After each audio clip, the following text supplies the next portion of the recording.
get the show on the road, shall we? If we can continue. Right, we gotta go to Vodka.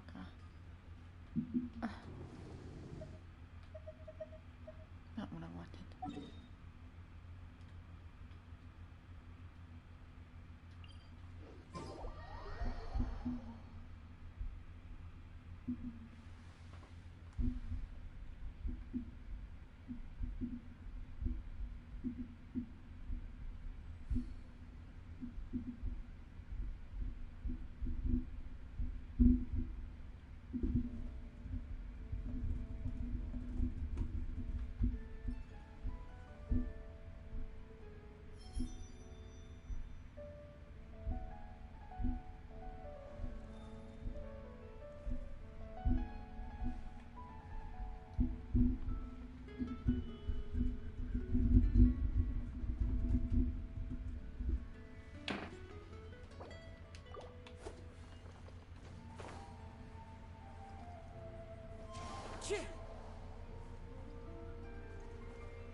Alright, we made it. Not far off. Have a seat. I come bearing drinks. Booze free, of course. You're welcome. Thank you, Vodka. Ah, well, that's what being home is all about, right? Letting go, feeling at ease. Figure we both deserve that after all this time. Mondstadt does feel like home. You think so? Glad to hear it. There's no place like home. That's what people say, right? The expedition took me far and wide, and still, little alcohol in my system, it would all come back. The cathedral, the statue, the windmills in the city, the pigeons and dandelions in front of the gate. The further away you get, the more you miss it. I might be biased, but it means a lot that you care about this place. This is where things began for me in Tibet. Still, she's more important to me than any specific place. I get that. The people are what make Mondstadt what it is, too. All the carefree kids running around, livening up the place. Which reminds me, most people are helpless in the face of abyssal corruption. Considering their target was Dvalin, things could have been bad. I don't deserve that much credit. I suppose Barbados could have handled it, even though he hadn't been awake for long. But still, I doubt the ending would have turned out quite so perfect. Dvalin is family to him, you know? Having to choose between the dragon's life and Mondstadt's safety, that would have been cruel. Not to mention, the Wild Hunt would have reached our borders sooner or later. We'd have been stretched thin without your help. Maybe you've never put two and two together, but what you did in Natlan also helped reduce the threat of the Wild Hunt. If Natlan's crisis hadn't been resolved, the two abyssal powers might have joined forces at some point, making our situation even more dire. I guess you're right. Ha! Look at us, taking down the Abyss in two separate nations. Doing the Knights of Favonius proud, aren't we? And my title is just honorary. Not quite so the Knights can take credit for that then. I guess not. In any case, for a knight, honor is something you get to define for yourself, no matter what the outside world thinks. And that's the question, isn't it? Why do we do what we do? But I think it's safe to say you already know the answer. I do. Ah, so this is where you've been hiding. You know, I don't think this was designed for sitting. But it's the perfect spot. Ha! When did you become such a stickler? Come have a drink with us. There's plenty. Don't mind if I do. Grape juice?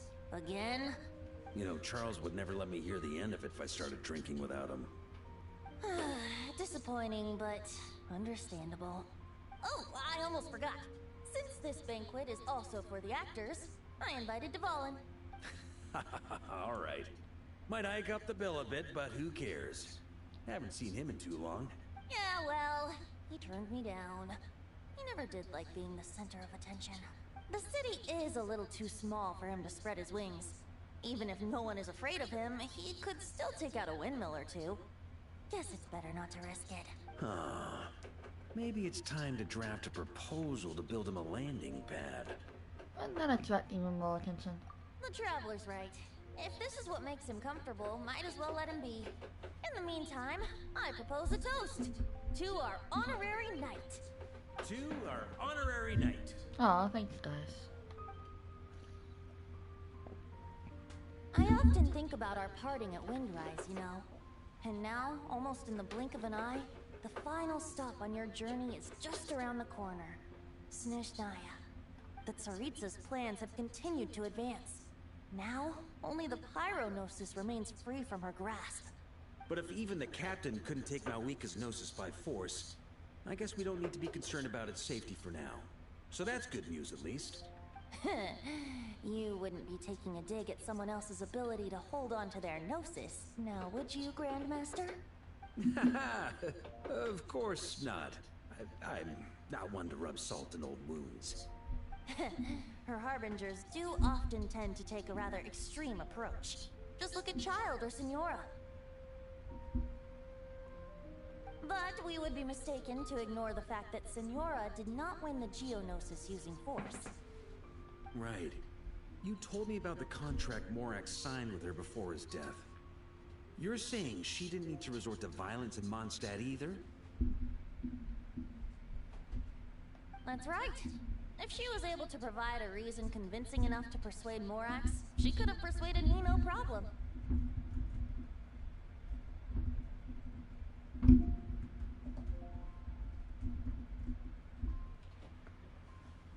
I suppose she just didn't think there was a reason to negotiate.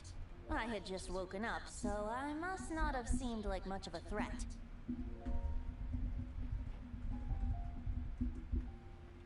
Honestly, the Gnosis was of no use to me. I didn't care who it belonged to or what means were used to take it.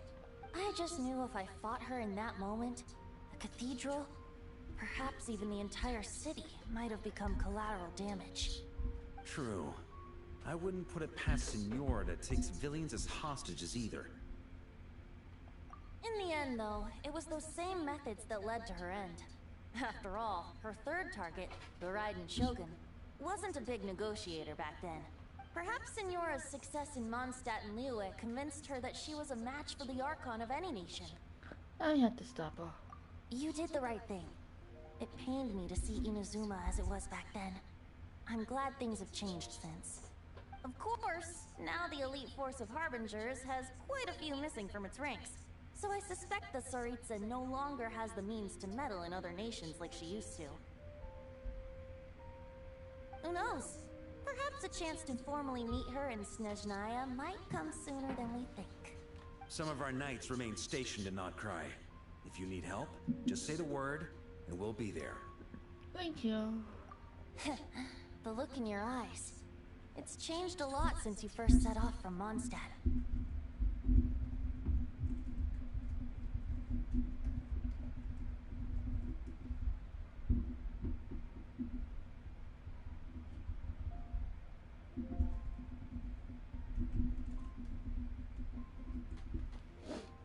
But my advice remains unchanged. Never forget that the journey itself has meaning, traveler.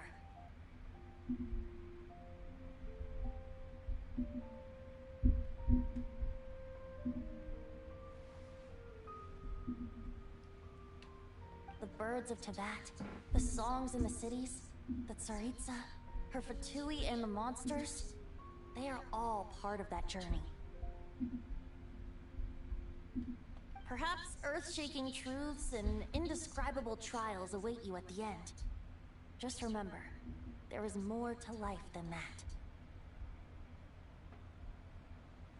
I know. Thank you. Alright, that's more than enough acting like a real Archon for one night. And still, Not a sip of drink for dear old Venti at a time like this? You're no fun, Varka. Poor Venti.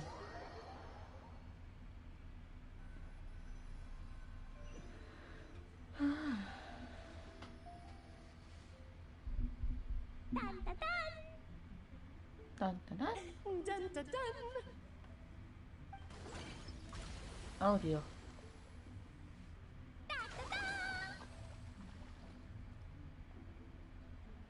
Da da da! The poor fish. This is so fun, Mom! At least that's one way of fishing. I think so too. Come on, let's blow them all up. Mom, when can I play with the magic toy you made me? Very soon, darling. In fact, it should be ready tomorrow. I just know you're going to love it. Yay! Can we play together? Why, of course. We'll have ourselves a splendid time.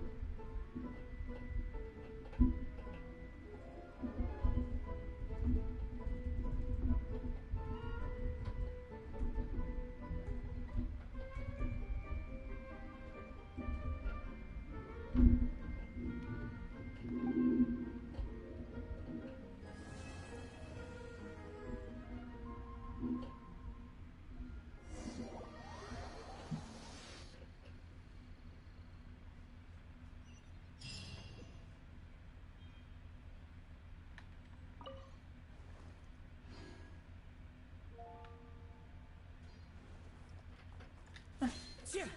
I'm gonna fall. Okay, now what? You wait till tomorrow?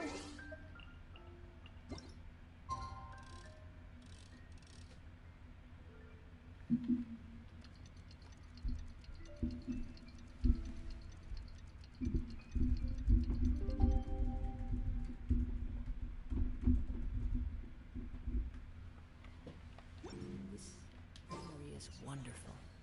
No? Okay. Only enough to get. Where do we go?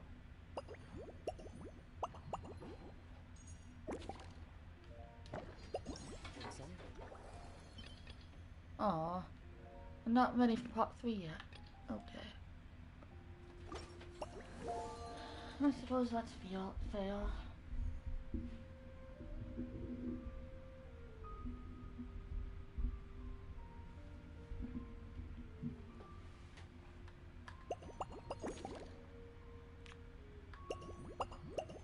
I guess we can go do this.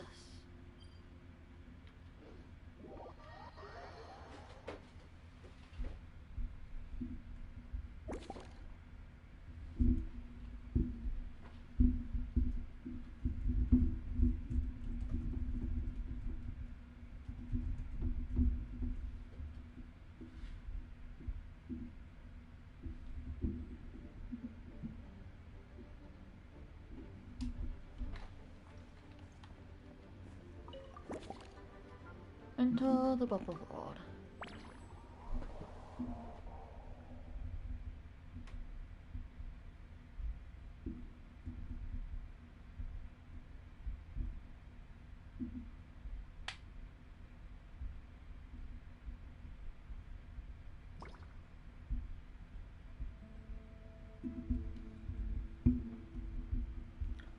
In Alice's magic bubble, something is different from the real world. Use the spotter camera to document these discrepancies and assist the goal of the duplicating process to explain the corresponding results. The discrepancies that you have found are cited in the discrepancy log on the left for easy reference. When players fail to find new discrepancies for some time, more clues will appear in the discrepancy log. Thank you.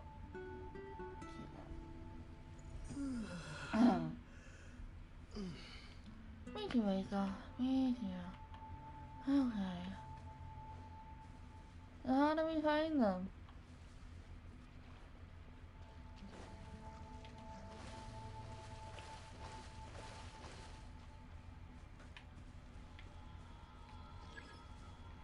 Obtain a clue in the discrepancy log. There's 7 Statue of the Seven seems to have taken on a new look. A strange cart can be found in the north of the statue.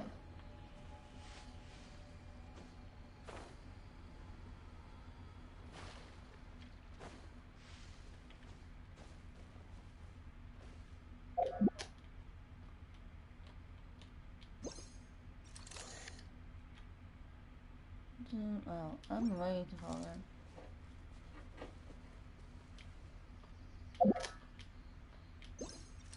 There we go. It Yay. sure would be convenient if we could build a choo-choo cart track straight from here to Mondstadt. An express line right to the best fish blasting spot? Okay. Might not be the best idea. Huh.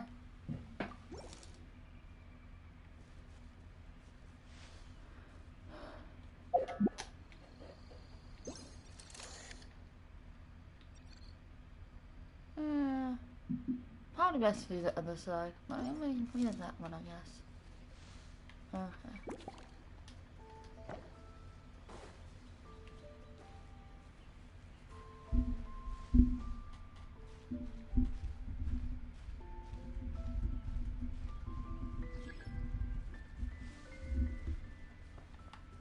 Wait, what? What was that? A new clue? A round device can be found to the rest of the statue. Okay. The rest? Got it over there?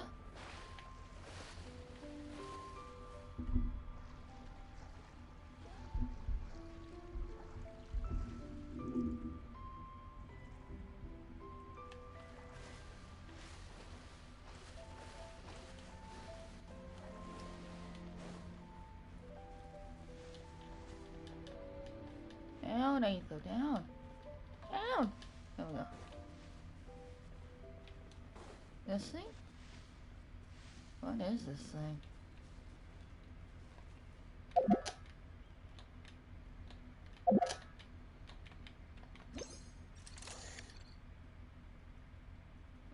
In any case, we'll take a photo of it.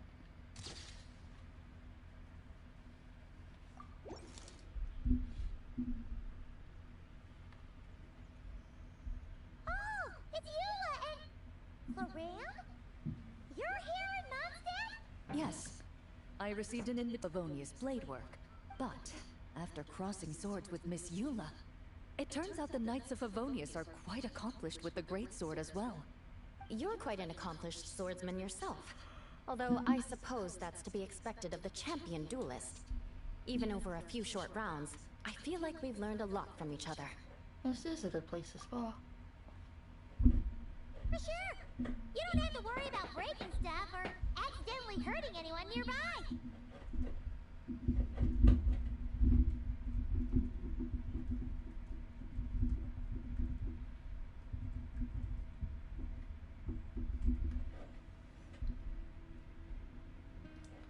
That's right. There also appear to be automatic harpasta launchers in the area. Automatic harpasta? Ah, that's one of your local traditions, isn't it? Shall we have ourselves a game then?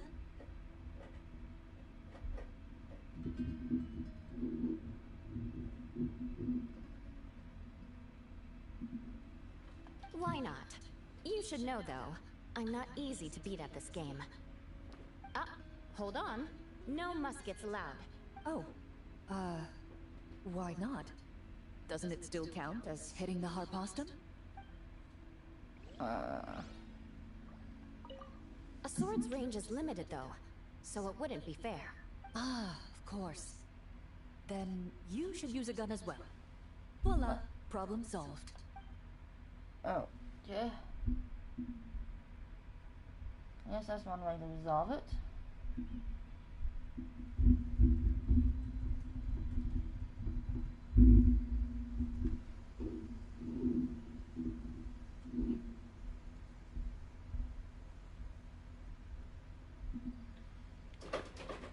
Okay.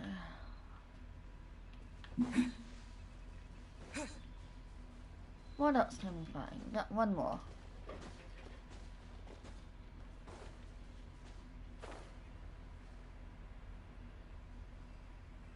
We got the cleave, we got this thing. We got that roundhouse custom thingy. Hazel! You literally can stand up in that thing. So silly.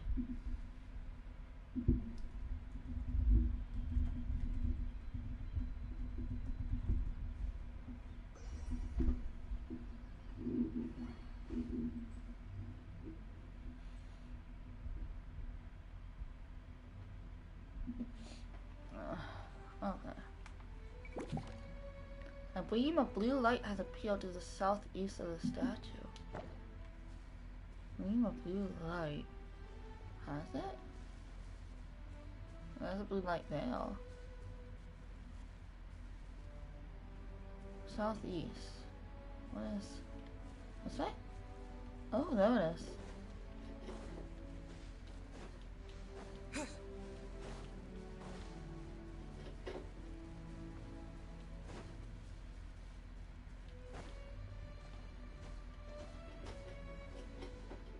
And Razor is here. Razor, hello.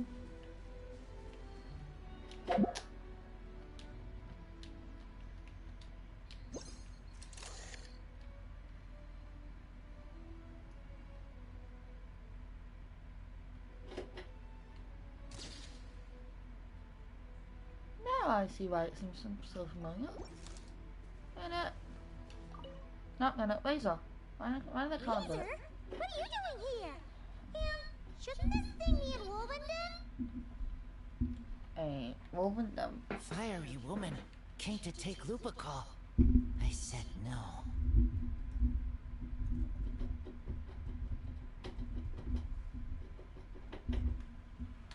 Stopped her? She backed down, but then said I would do just as well.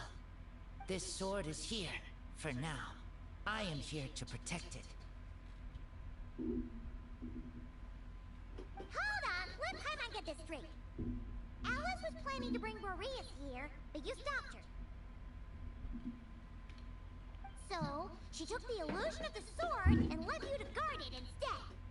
That would make the trial with Boreas the trial of Razor now, wouldn't it? What would happen if someone tried to claim this sword? We fight. I protect Lupical.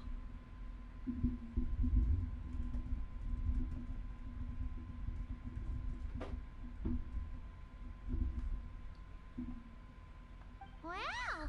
Looks like Paimon's guess was spot on. Don't worry, Razor. No one's gonna take this sword. It's not even real. Not real? Alice's scheming claims another victim, huh? Let's take the photo and get Razor out of here.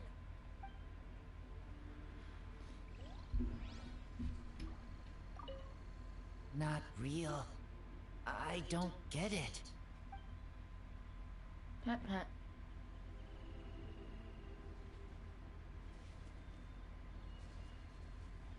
Okay, we're done. How do we leave?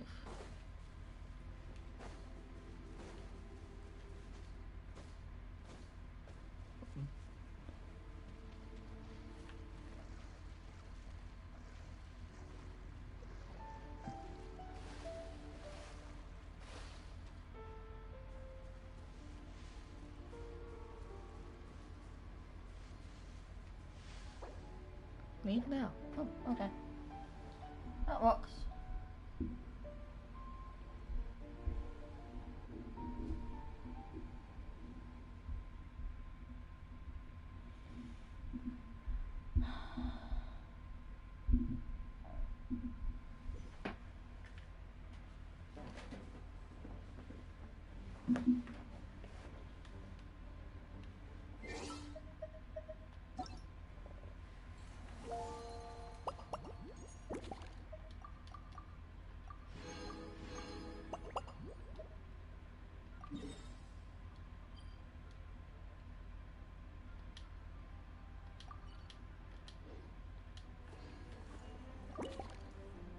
Oh, okay. Until it's bookable.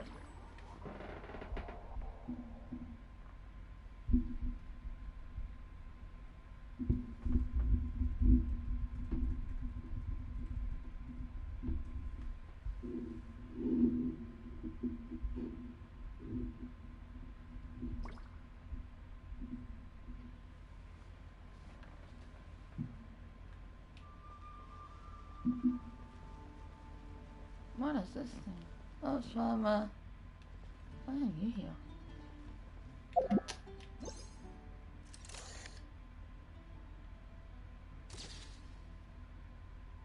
Not in the Saurian. Yeah, here's play. Actually, not clean. Fiona. I keep getting messing up my names. I'll get them straight eventually. So that's where it was.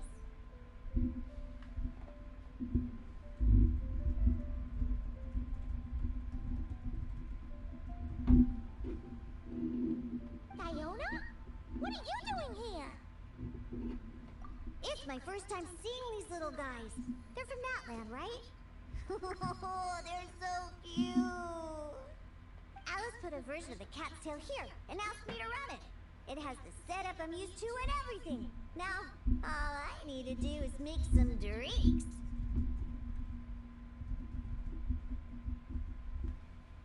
You know what? This is the perfect chance to change all the ingredients to super weird stuff. I'll get people to lose interest for sure. Looks like your campaign is going strong, huh? Even out here. Of course, the only thing missing is the cats, actually. They seem to prefer the real cat's tail. I don't blame them. But that's not a huge surprise. Cats are sensitive about where they live. Even if the place looks exactly the same, they'll know something's off. So, Alice said she would find different staff instead. And then these little saurians appeared. Aww. Then it gave me a few pointers on how to get along with them. Turns out, there's not a huge difference between them and a cat or a dog. Hey, then you should call this place the Saurian's Tail instead. Yeah.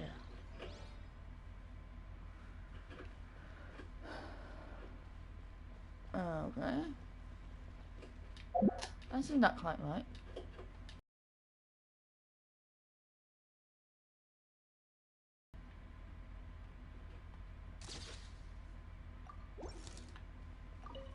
Hi, Livin.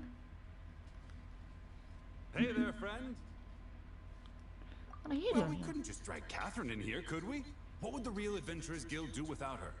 Not that she ever shows it on the outside, but she's one busy bee, that's for sure.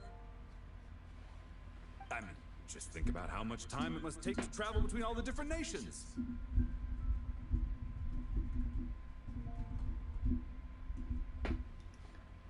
Anyway, Yeah. I heard this whole world was constructed from magic.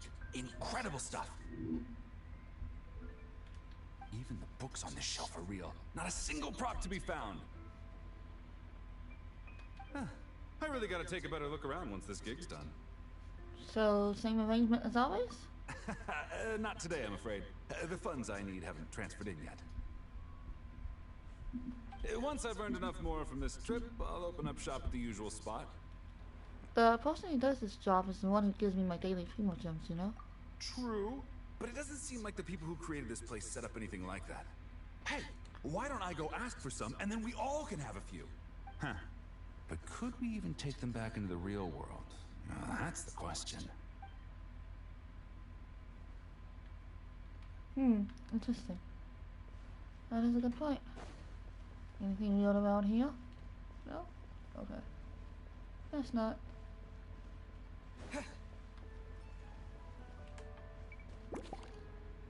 There's an unfamiliar tent close to the teleport waypoint. Unfamiliar tent.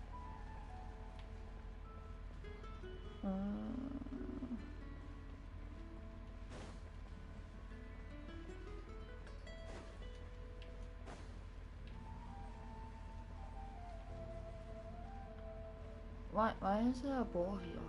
Hello?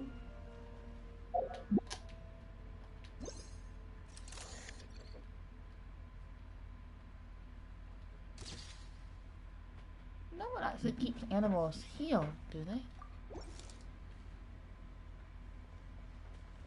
Amber? What's up? Huh? Weird.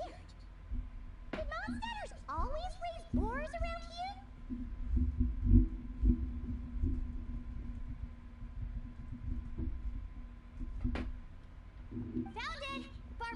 here.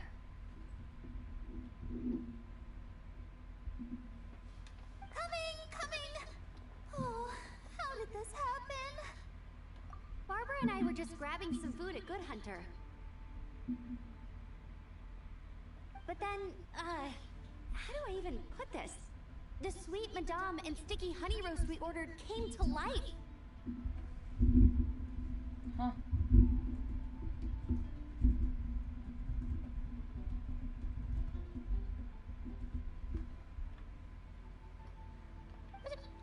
Sorry, what? When food comes to life, I guess. That's right. I managed to catch the sweet madame earlier. Come on, let's wrangle this thing so we can head back and eat. Wait, what? Uh-oh. What is it? More pigeons and forest boars! The rest of our lunch is making a break for it! Uh-oh.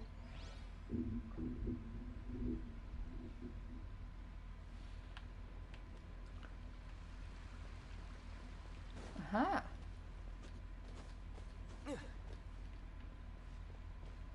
Okay.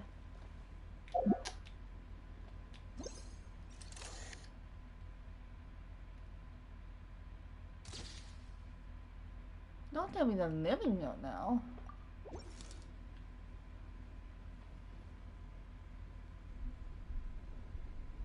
Huh? Isn't this a Fatui tent? That shouldn't be here. Wait! There are always those two Fatui around here chatting about stuff. You've noticed them too? I've been watching them for a long time. Not that I've overheard anything useful. Guess it's just my luck. Well, actually, they seem to get information a bit slower than the Knights of Favonius. So they usually end up discussing stuff that hasn't been secret in a long time. Have you guys ever wondered why they don't just go home? Their mission's gotta be over at this point, right? Maybe their names got skipped over on the mission roster, so they never got new orders. That's happened to me before. I suppose, but your experiences tend to be quite unique.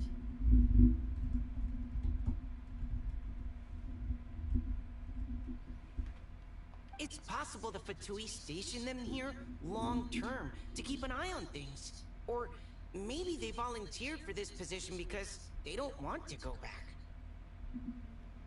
Either way, we should have Nicole take this tent down. It's making Paimon think we're gonna have to fight someone. True, and it's not like there's a treasure chest here either. I guess you're right. We don't want people getting their hopes up.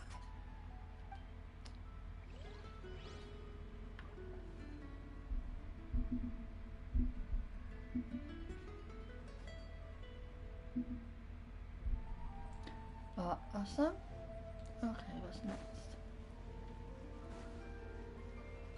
There's quite a few discrepancies around this area.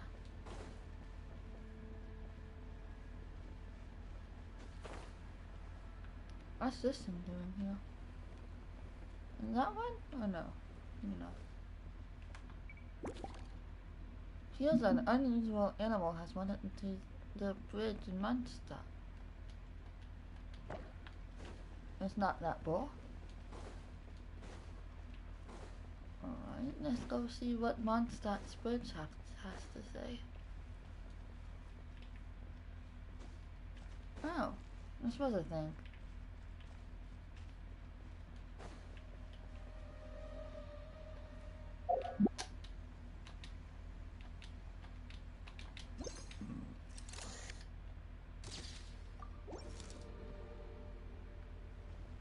Hello, why are you here?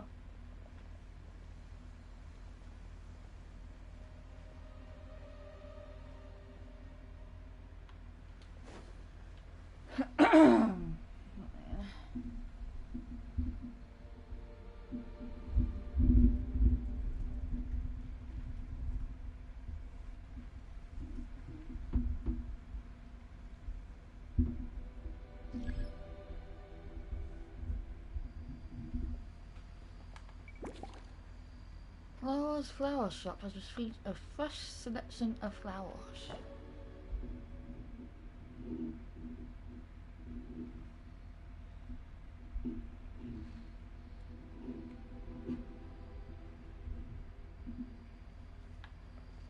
Okay, so back in we go.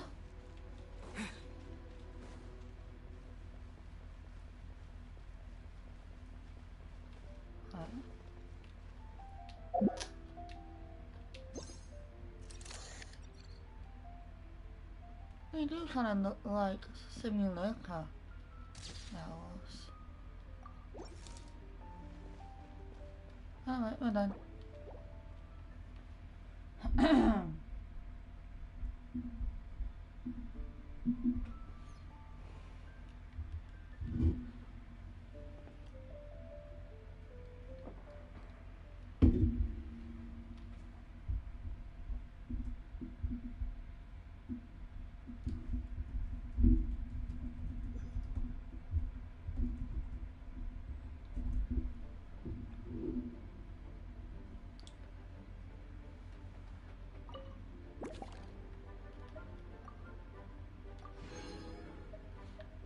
I didn't find 6 discrepancies. I found 6 discrepancies. Yeah? I guess maybe I've only found 5?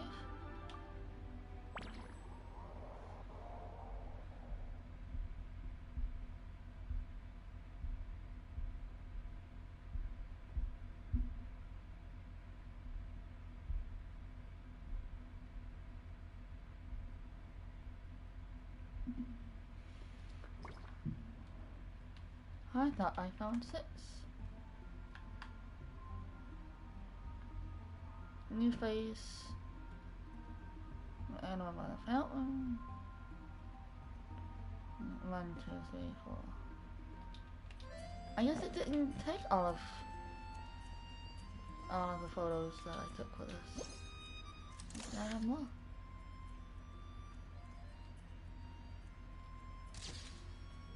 No discrepancies here, but I'm confused.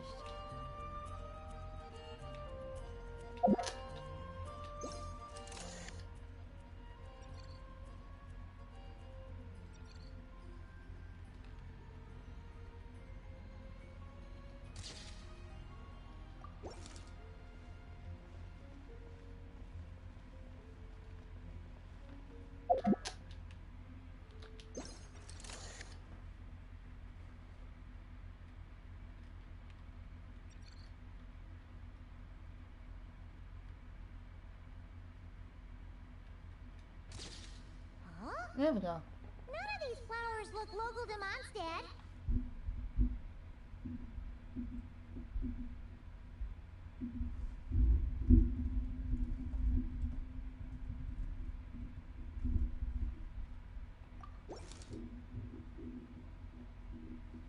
Okay, now we got them all.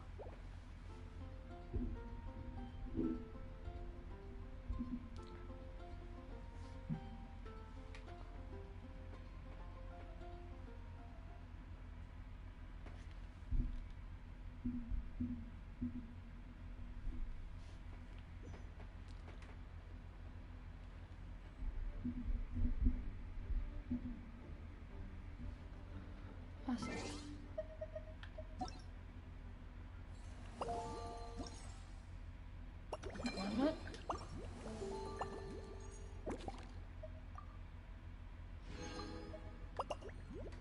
Yeah.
going?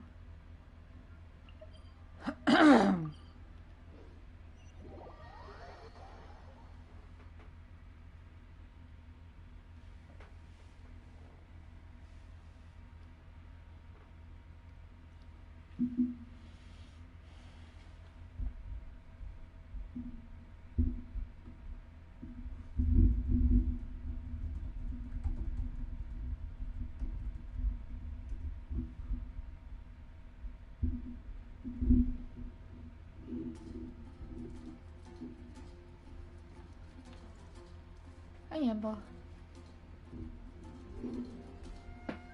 Hey there, Matsuna and Paimon. Let me introduce you to our new colleague. This is Idra, Signal Officers for the 7th Company, and this is her able assistant, Vespa. Pleased to make your acquaintance. And have a right, it is an honor to meet you. Say hello, Vespa. Sure.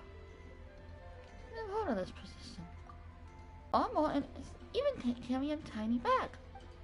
Hold on a second, I'm confused. What did Amber mean whenever she said performance? Does this have something to do with Miss Ija and Vespa? Let me explain. Master Jean probably told you we're holding a wind glider speed shooting event. Am I right? That's a very simple way of explaining it. In reality, it might be a little different. From your expectations, this event is more like a flying performance and instruction challenge. The crux of this event isn't gliding with a wind glider. It's about sending signals from the ground to airborne units like Vespa, so we can instruct them to perform complex maneuvers and defeat monsters, represented by targets naturally. It should be a novel experience, a pleasant surprise. Sure. So, we're not gliding, we're guiding? That's right. The flying challenge is a technical demonstration. Our goal is to showcase the new direction we're taking to develop the Knight's reconnaissance capabilities to our colleagues. Ember might be able to accurately detect enemy movements and make them spice records while gliding, but that's not a skill that every knight can aspire to. The goal for Vespa and me is to write a comprehensive set of instructions so that ordinary knights can coordinate with well-trained Mondstadt falcons and form a pair of eyes in the sky. That way, even without strong outriders, we can gather intelligence over sustained periods and ensure steady progress when advancing. In fact, with the innovation forward facing weaponry that Vespa is equipped with, some of the weaker airborne monsters we encounter can be eliminated in events. Yeah. Wow, very impressive. You sound just like an engineer. Relax, Ita. There's no need to be so serious around this, do you? You're not talking to Commander Federica.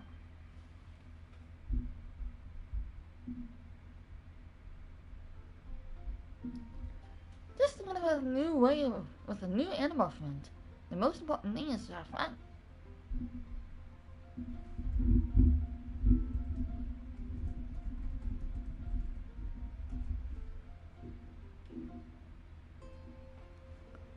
Sorry, Emma. I'm just really eager to get underway. Vesper and I have been training hard for this demonstration. We can get your approval, honorary knight, and the helper in light, and I mean our instructions are basically good to go. Then we can polish them up a little and put them into practice. Of course, you might encounter a few mechanical malfunctions during the demonstration. We've been training pretty intensely and may have ended up wearing out some of the components. Once the replacement components are all ready, we'll swap everything out. Don't worry, we'll make sure Vesper's backpack looks perfectly in the field. Sure. I'll be strict, but I won't be harsh. And Pieman's gonna give it a proper go too. Yay. Sounds like all four of you busting to go. Have fun. Let's have fun, guys.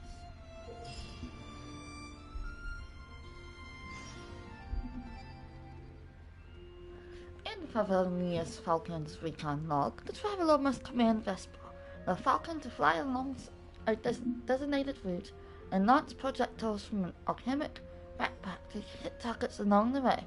The more targets destroyed, the more trial coins earned, and the higher the flight score upon completing the challenge.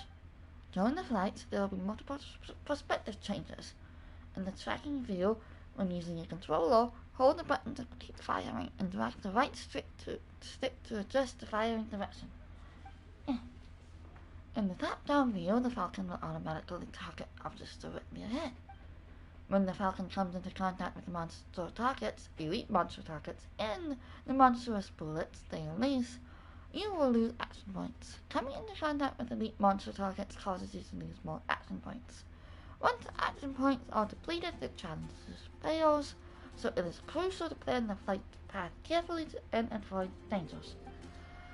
During the challenge, in addition to the trial coins that increase your score, there are various pieces of enhancing equipment. Defeating elite monster targets might make them drop the enhancing equipment. Pick them up to attain combat buffs. After obtaining the homing shell, it will automatically lock onto all targets for a period of time. When firing, it will attack all targets within the line of sight. After attaining the Cyclone Shield, multiple wind vortexes will be created around the Falcon, dealing damage to any monstrous bullets and targets they come into contact with. Thank goodness. After attaining Meteor Strike, the Falcon's alchemical backpack will be charged. When actively released, it will deal damage to monstrous bullets and targets in a straight line. Due to intense training, the Falcon's alchemical backpack is in an unstable state. You may encounter some unexpected situations during your flight. Oh dear. Yay. Wherever in this world I roam, I carry memories of my home. This blade. It is the last link I have to the land of my birth.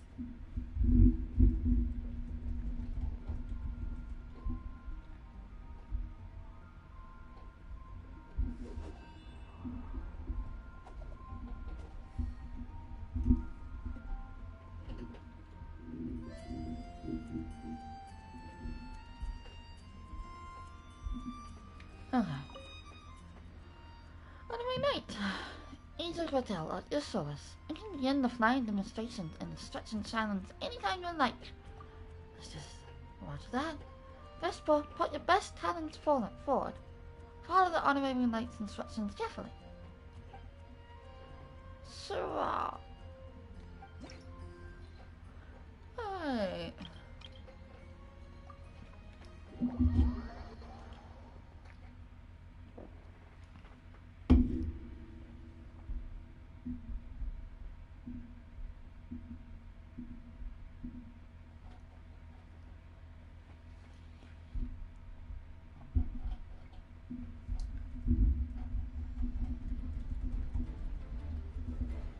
Oh,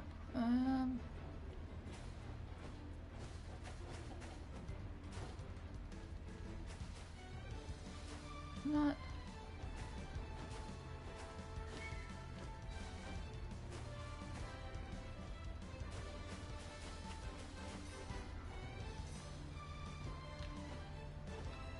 This is pretty cool.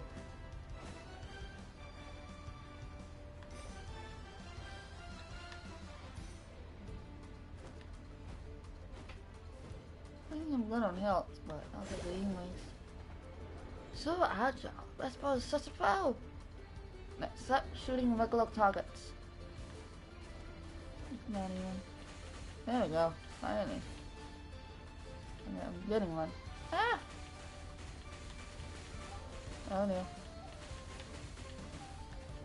Ah, I got it.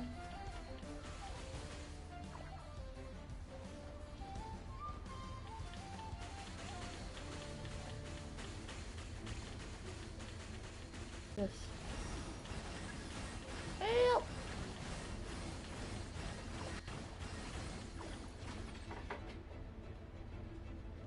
Yay, help.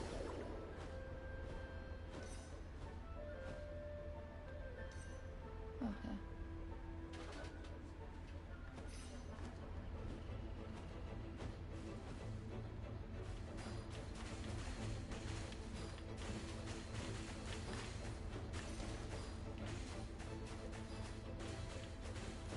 Oh no. Oh no. There's more. Please attack. Please attack. What up?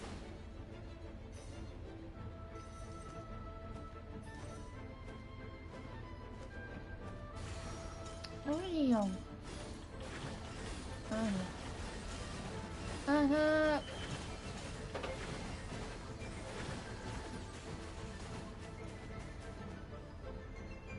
Oh, still complete. Oh, cool. Yeah. I did it.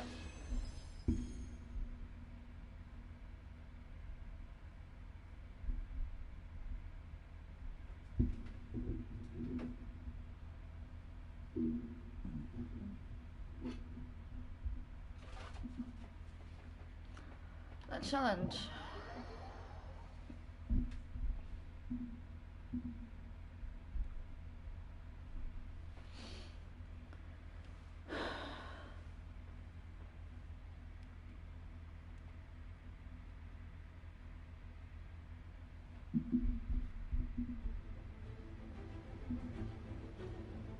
After attaining the Cyclone Shield, multiple wind vortexes will be created around Falcon, dealing damage to any monstrous bullets and targets they come into contact with.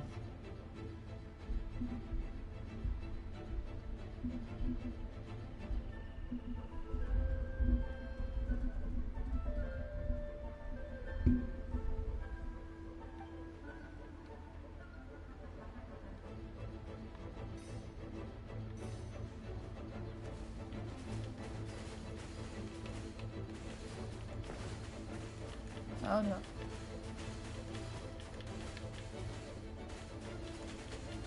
Yeah.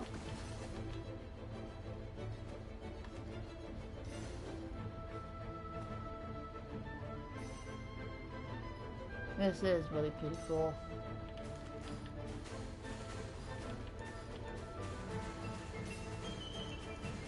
Yeah.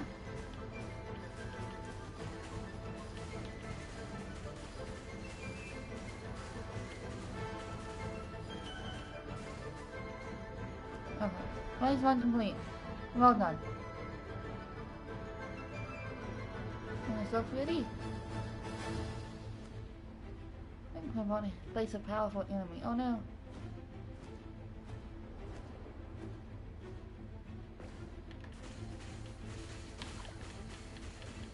Watch out.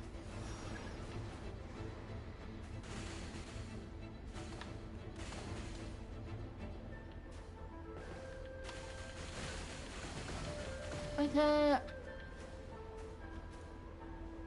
This is so cool.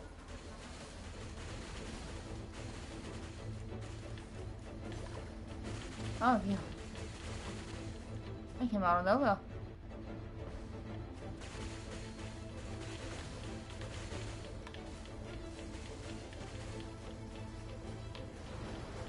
Alright. Oh dear. Watch out!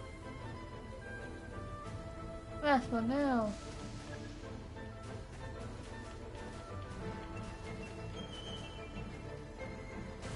Oh no. That's for. Go down. How do we get out of this? Action will be opposite. Oh, okay. Oh no. Oh no. Ah.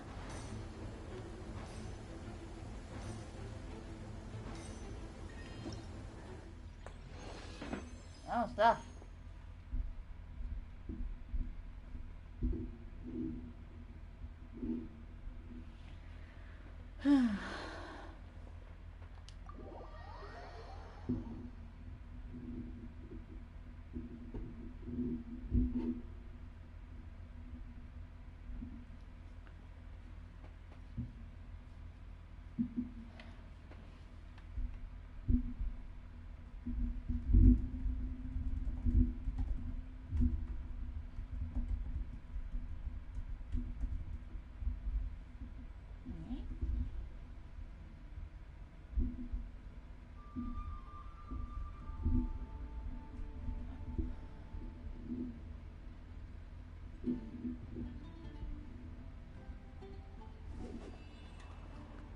Okay, we did it.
Alright.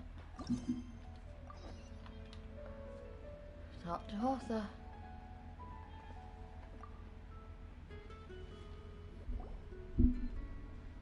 Hello there, honorary knight and the helper in white.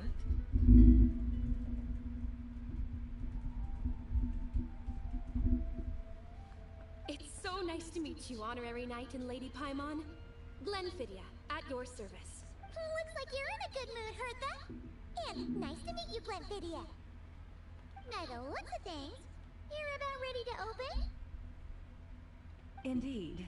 Thanks to some help from the angel's share and the cat's tail, our drink stand is ready to go.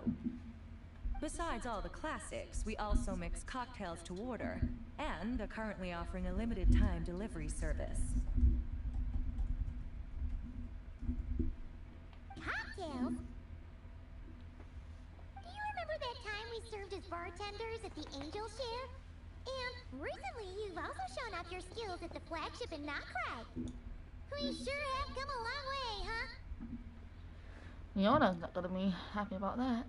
The only thing is, our current drink selection is quite traditional, and it stopped feeling fresh long before the expedition began.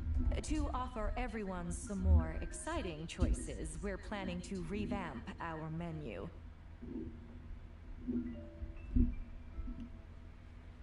But I need to get back to handling resident requests, and Glenfidia doesn't have much experience mixing drinks. Plus, we've got a whole bunch of outstanding delivery orders on hand.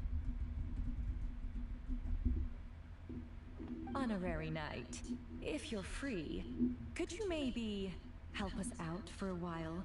Just until my other squad gets back from the Stormbearer Mountains. You'll be amply compensated, of course, plus double pay for overtime, depending on your performance metrics. Paimon's not sure what performance metrics are, but she's happy to help with deliveries. As the best guide into that, Paimon needs to keep up with the changing times. Besides, this'll give her the chance to explore the city and stay up to date with all the recent goings-on. Working with you two is always such a breeze. I'll do my best to support Lady Paimon in any way I can. I'm very skilled when it comes to things like portioning out drinks. Alright, well, if you're ready to, then let's get to work. That lady in the back is pretty good dancing. Goodness. That was some skills. She must have known from that man's dead cells. In the chat of refined drinks, the traveler will go serve as the mixologist, mixing drinks according to guest requests. You may need to make some adjustments to the drinks to meet your guest's needs. Better.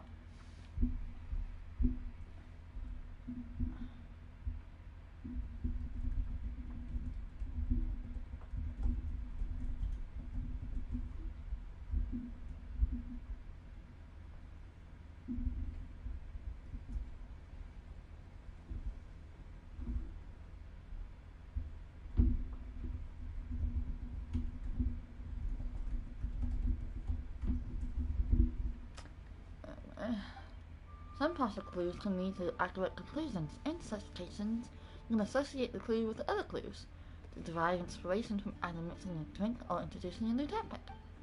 After gathering other inspirations for improved drink recipes, you can create new drinks based off these ideas, completing a customized drink that satisfies the customer. Cool. This scenery is wonderful. Surely enough to convince anyone to become a wanderer.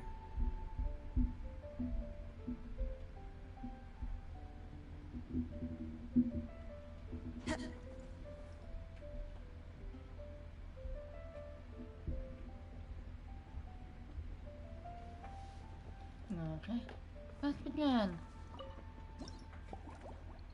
Librarians, another problem. The first guest of the night's newly opened drink stand soon arrives.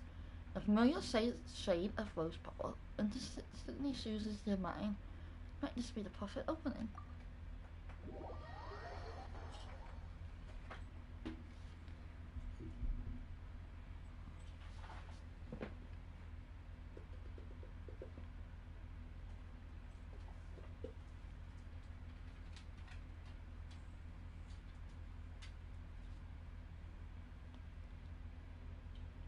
Oh my. It looks like Hertha has gone back to her duties, and Glenfidia is away somewhere too. Has our dear cutie taken complete charge of the drink stand?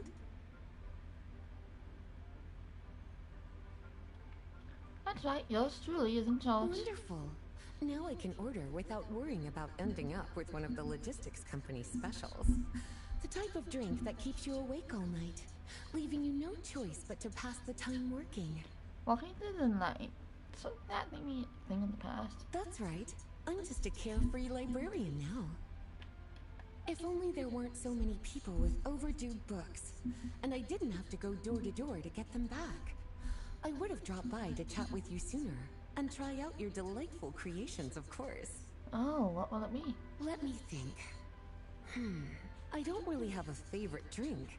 Just rustle me up something rejuvenating that'll lift my spirits.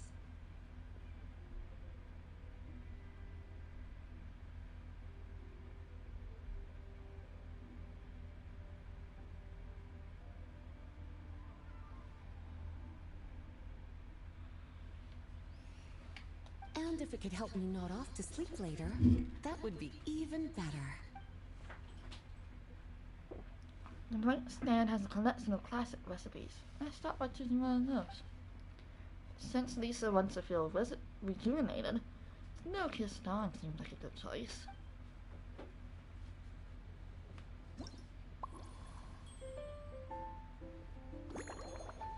Snow Kiss Dawn. Milk. Cinnamon butter. And some cocoa. Cut the pieces into large pieces. Next.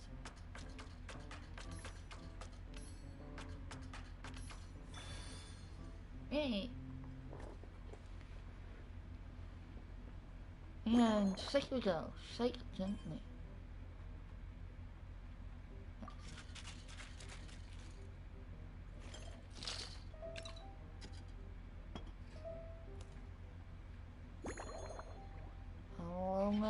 Goblet, medium.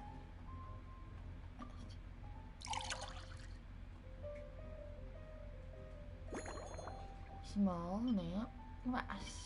Next. Doesn't has it that this drink is a masterpiece created by a painter and a bartender together, inspired by Dragon's Spine at dawn, with a dollop of Santana and an energizing kick from cocoa. It restores the drinker's vitality almost instantly.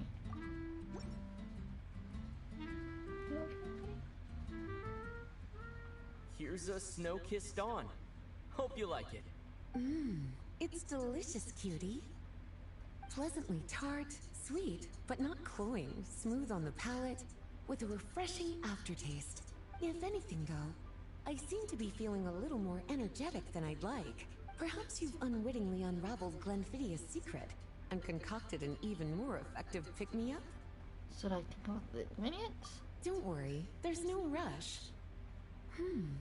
Your eyes are aglow with curiosity, as though you have many more questions to ask. Let's chat for a while. Take your time.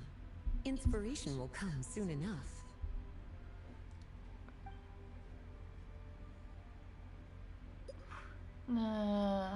Favored.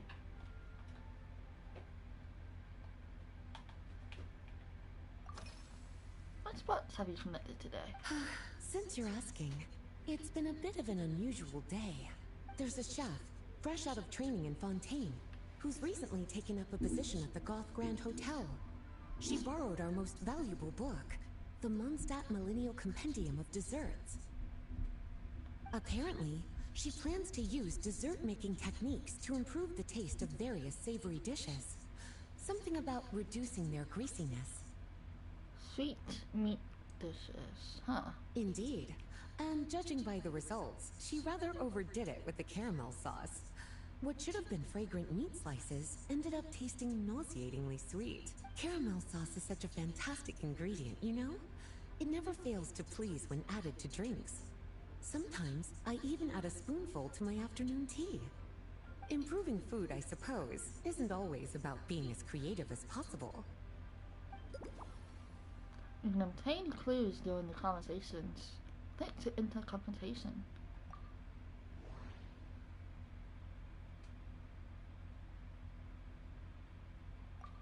Lisa managed to track down the Mondstadt Millennial Compendium of Desserts earlier, and she seems particularly fond of caramel sauce. Perhaps I can try substituting some of that for the Tanger Simptana.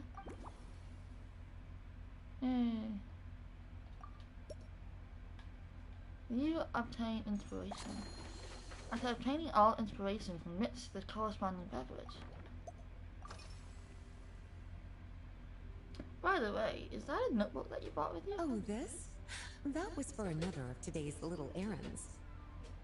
A large contingent of the expedition team will be returning to Mondstadt soon. They've been away for such a long time, so there's a good chance many of their tastes have changed. Jean asked me to visit some of their families to try and get a better understanding of what new ingredients might satisfy our knights' changing preferences.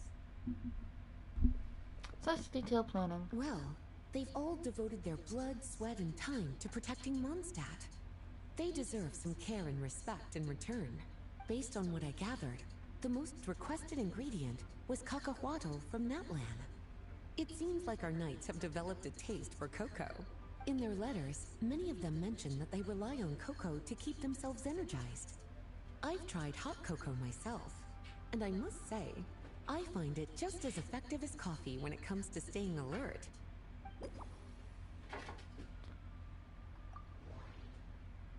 Neat cocoa might help Lisa stay awake. Lisa looked into the expedition members before the ingredients. It seemed like cacahuatl came up quite a lot. Come to think of it, no true star needs cocoa too. But cocoa can be quite a potent stimulant, so it's probably best to leave it out. Remove the cocoa.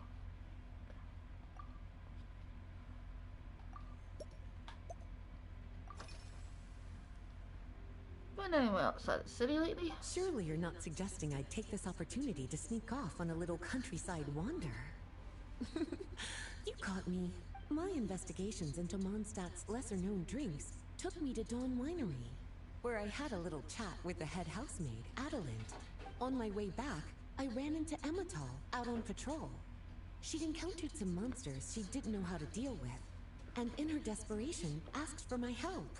I accompanied her on a detour to Wolvendam to teach some raving hounds a lesson. It's been a while since I've had such an invigorating workout.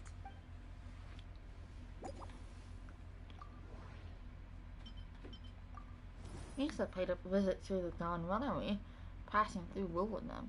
Perhaps I can try to throw in a touch of local flavor. Looking at these ingredients, I have small nip glass and wolfhood that are both native to Wolvendam. Which one would make for a better drink?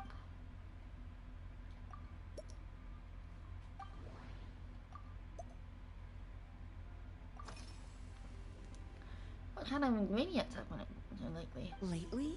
So careful with your wording, cutie. Is that because you think that I, too, might have changed since we last met? Or simply because you can't remember?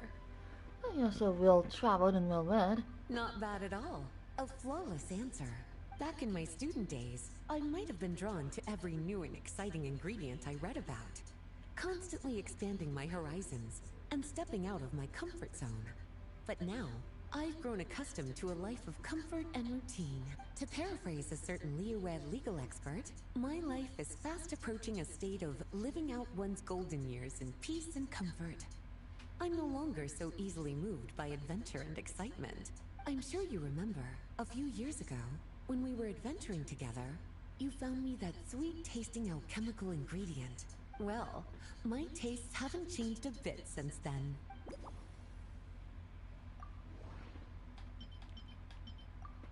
Lisa was joking about her life of comfort and routine. She also, I wouldn't call that joking, but okay. She also mentioned the alchemical ingredient I found for her a few years back.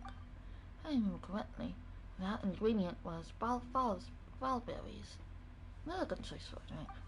Let's swap the small mint glass for valberries. Since I switched up the garnish, why not change the cup too? That way they'll feel more level. Yeah. Okay.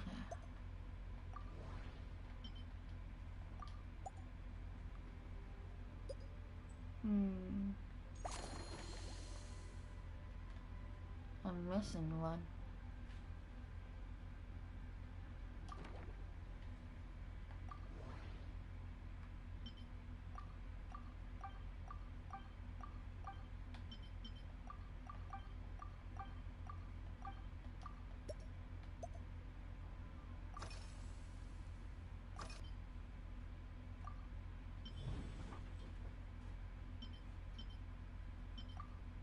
Small lamp glass is more of a garnish, so let's replace that with valberries. And I just need to figure out how to incorporate the wolf hooks.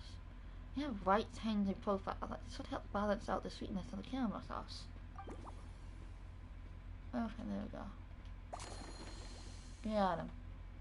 Start mixing. Alright, I think I know what fits the bill. Let me muscle up a new infused forcing. As expected, cutie, your brilliant mind has grown even sharper. Just a few gentle hints were all you needed to light that special spark of inspiration.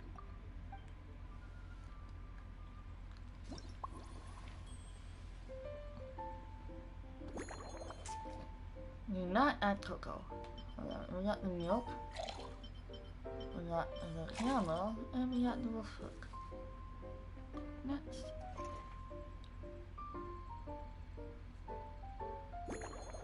Cut the ingredients into any piece of smiles. Small pieces, I guess. Next.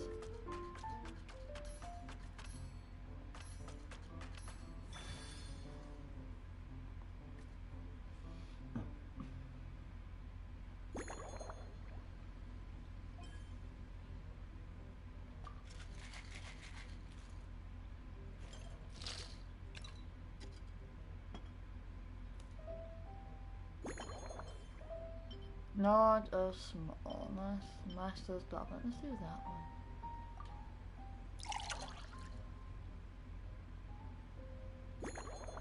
one. Railberry Goddess.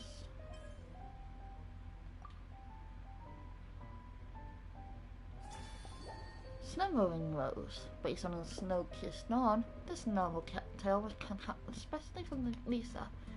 After a long day, the Liberian needs to recharge without risking sleeplessness. In making this drink, you stripped any stimulating ingredients and found a delicate balance between the sweetness of caramel and its gentle tang. The goal was peaceful, restful sleep, so why not call it a slumbering rose? Perfect. Brilliant, Latha, brilliant. Finished! A new creation, custom made for you. This should help you fall asleep quickly and guarantee you peaceful dreams. It's called a slumbering rose. From the colors to the choice of glass, everything's been carefully crafted. You've turned it into a completely different drink. Based purely on appearance, it's exactly my style. Time to see how it tastes. Full marks. It's like savoring an exquisite dessert before taking a stroll along the shore of Cider Lake, with a gentle breeze caressing your skin, relaxed and at ease. I no longer feel drained of energy, but neither am I overstimulated. That was quite the description. I'm actually starting to feel a little sleepy. As a bedtime drink, this is pure perfection. So good, in fact, that I feel like writing an article to extol the virtues of this slumbering rose. I can use it as an opportunity to crown you the new maestro of mixology. That might be taking things a little too far. Speaking of lakeside strolls, why don't you join me next time there's a clear, warm day, when the sun is bright, but not too harsh? Any walk would be more relaxing with you to talk to along the way, cutie. Then, when we get back, you could fix me up another glass of slumbering rose. That sounds lovely. And I'll make just as sure to hold you to that. When the time comes, I won't accept any excuses. Yay, we did one.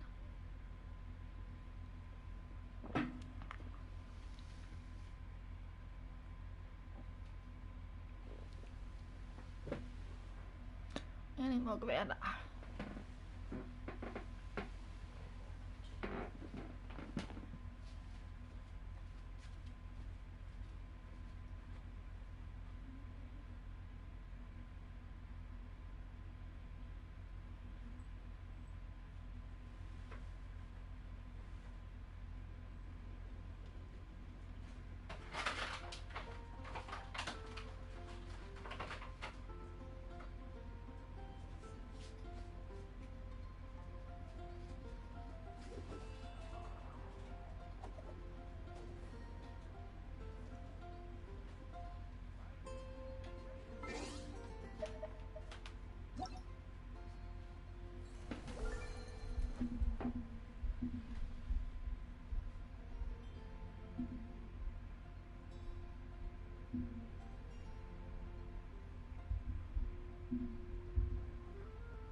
Leaves around.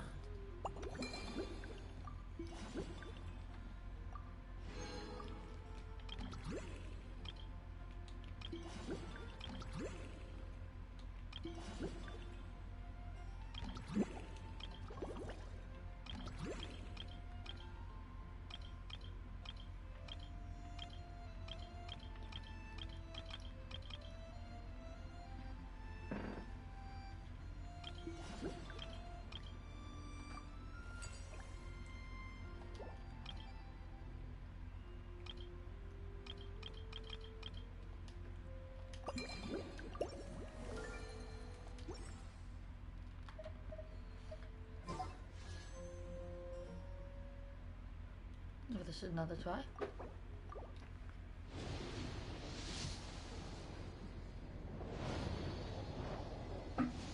Nope. Unfortunate. Right yet.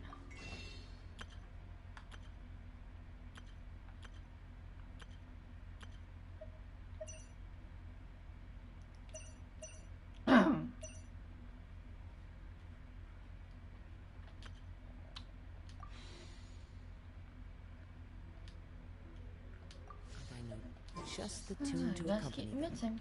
Few.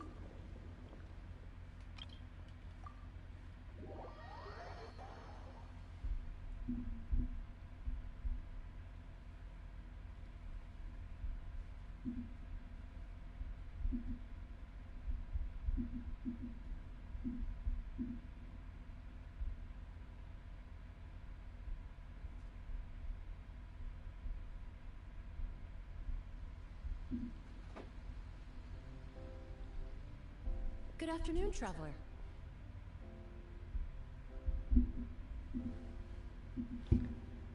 Really? Madame Perfumo, and contains perfumer industry and is skilled for zenith cleaner. While the ward often romanticizes perfumers In Amelia's eyes, whether crafting fragrances or erasing traces, both are essentially no different from precise chemical experiments. She treats bottle scents with rigorously vascularity and brings the same discipline calm to this sort of crime scene. Though she prefers to keep a comfortable distance from others, she never holds back her patience or kindness for those who truly wish to open up to her. I didn't expect the honor of witnessing your harmonizing talents here in Mondstadt. What is going on? You on vacation? Both, actually. A lady calling herself a mage asked me to come manage her flower shop. At about the same time, the Cat's Tail commissioned me to create a new fragrance for their establishment. Ending today's busy schedule with a drink crafted by you in person is truly a wonderful reward. And I'll make sure to pull out all the spots. I have faith in your choice. Amelia is more sensitive to aromas than most people. If I create an unbalanced blend of scents, it might make her uncomfortable.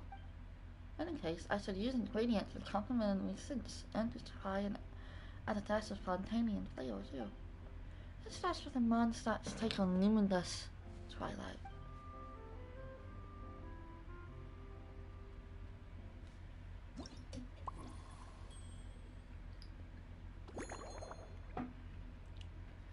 Tea, fermented juice, and mint.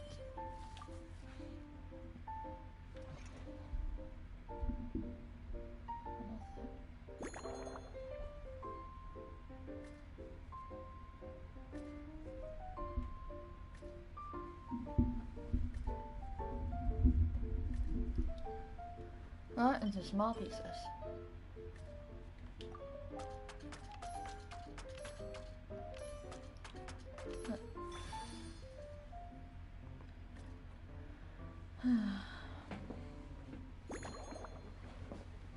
Alright, shake gently.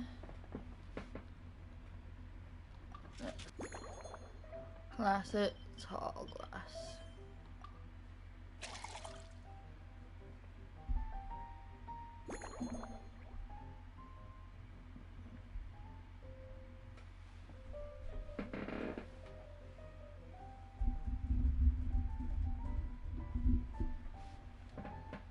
Oh, moving on us.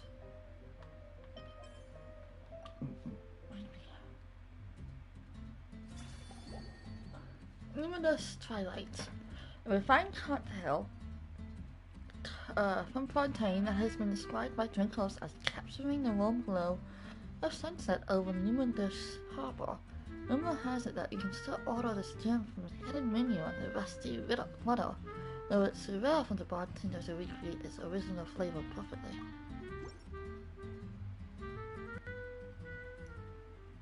Care to give this a try, Miss Emily? Oh, Emily. Your artistry is truly a pleasure to watch.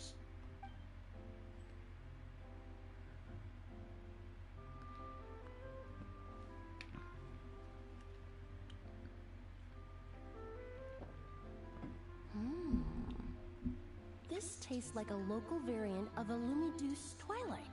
Am I right? Spot on.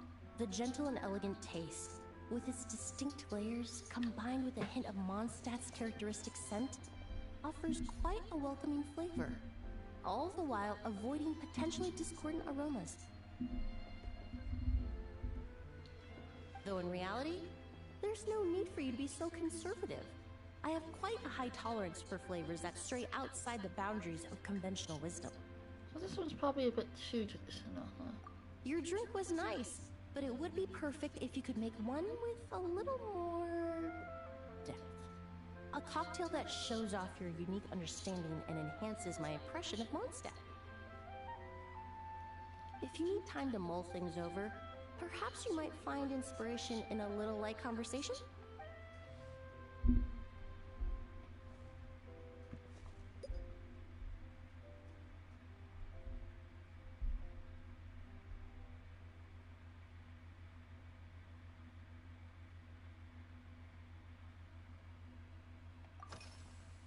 How's everything been with your family lately? Oh, thank you for asking.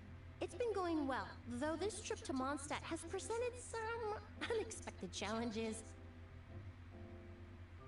When I first got here, I was relying on a copy of An Overview of Aromatic Substances and the Human Senses to identify promising local ingredients from the Mondstadt region.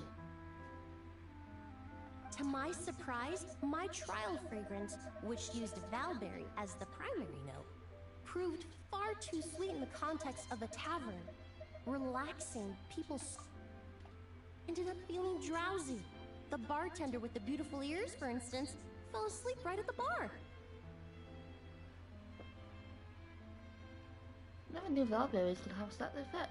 Let's just say that sweetness isn't always a case of the more the merrier. Maintaining an appropriate balance is beneficial for both body and mind. Even in daily life, I rarely eat sweet food, and I try to avoid fruits like berries that have a high sugar content. In the end, I completely eliminated Valberry as an ingredient and turned instead to Windwheel Aster, with some success, I might add.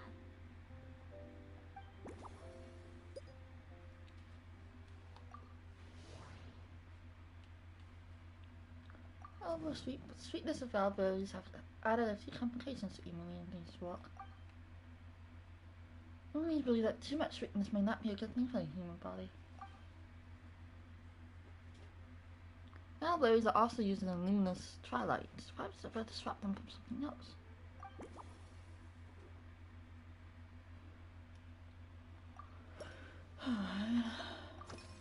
Did you buy these flowers just now? They're part of my reward from the flower shop owner.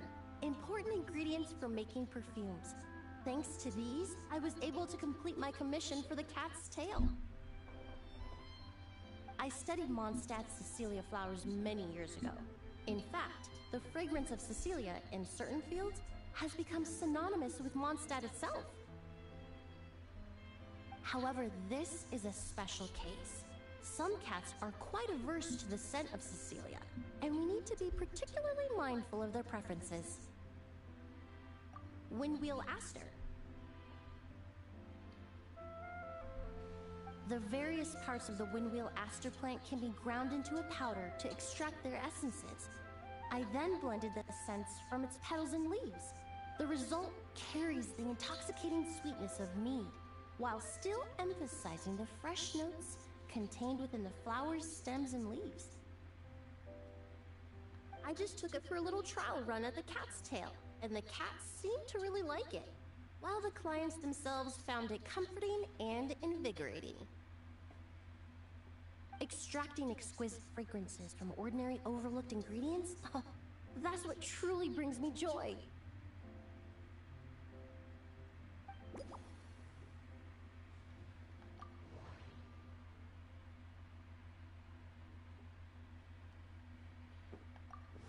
Mary created a new fragrance using Windwheel Aster, and apparently it's quite a successful too.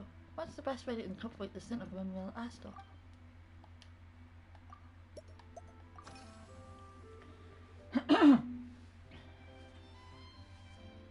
Usually, after work, my friends from the Maison Gardiennage sometimes treat me to a few drinks. I usually stick to fruit tea. That way I can get straight back to work after our gatherings. If it's before a holiday and my friends are in high spirits, I sometimes order a small glass of sparkling fruit wine. There was an officer named Terena who used to treat me to aged Corte wine. But since she was transferred to the Special Security and Surveillance Patrol, we haven't had the chance. Oh, so you do drink alcohol sometimes. In the world of science, high-proof alcohol is a widely used solvent. I've grown well accustomed to the smell of it by now. Besides, when I'm slightly tipsy, my state of mind changes, which in turn alters my approach to perfumes. It doesn't matter if the result is good or bad, it's all about trying something new. So I don't mind drinks with just a little bit of alcohol, but I don't like anything too strong.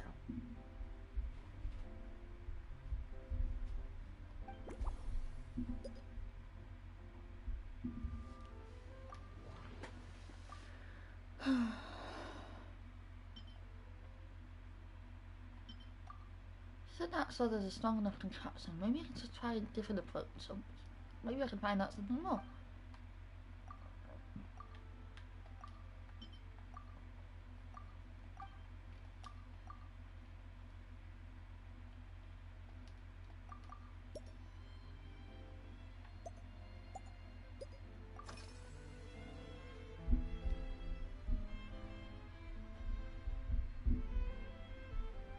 Weather's nice today.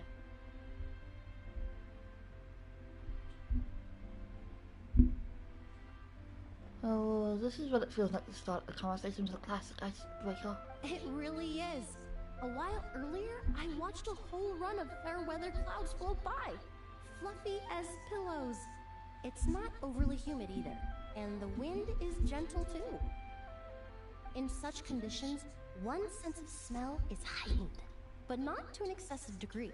When scents are blended well, they naturally combine with the ambient context, leaving particularly powerful impressions. Never realized scents are so affected by the weather. It seems something similar is true for mixology. As long as you choose a base of appropriate strength, the various flavors will blend seamlessly together.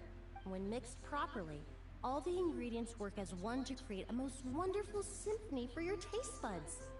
Jeez, the combination of the flavors is key. Yes, that's it. Now I think about it, layering distinct flavors doesn't really suit my personal preferences.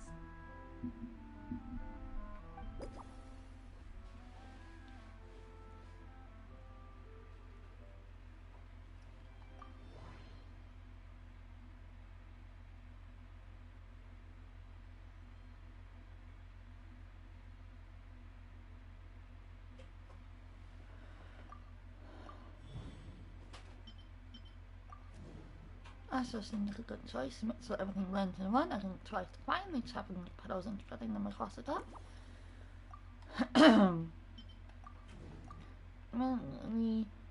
Emily enjoys fruit tea, but she also occasionally drinks alcohol to get another tipsy and sparkle inspiration. And add a dash of light wine to the base. When talking about the weather, the best way to blend scents. Emily prefers seamlessly integrated scents rather than those with distinct layers. Okay, so I need to blend ingredients together thoroughly in a drink. It's a lot harder once the flavors don't separate.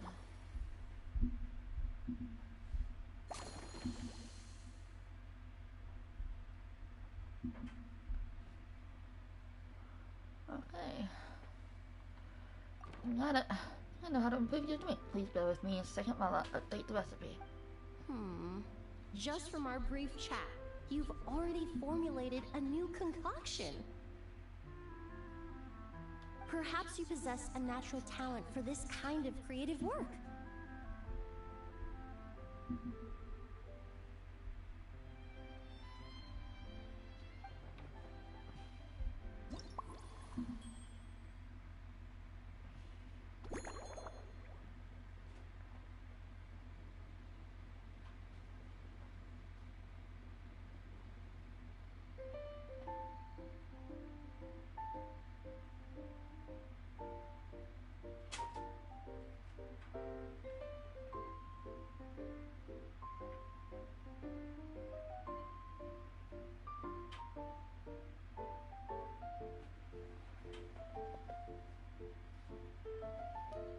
Okay, we got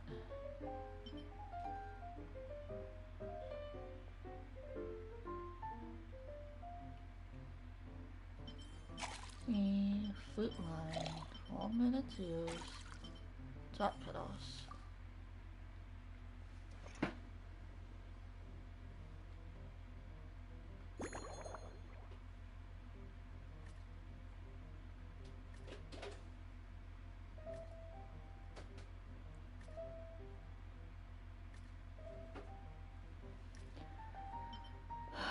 More bits.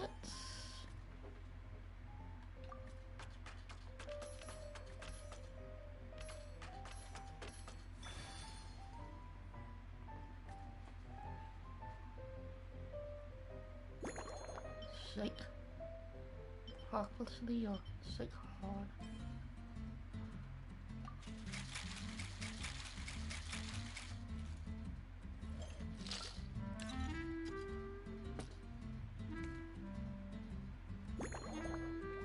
Double small glass. What does that do?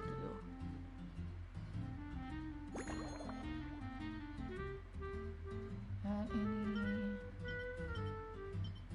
salt maybe?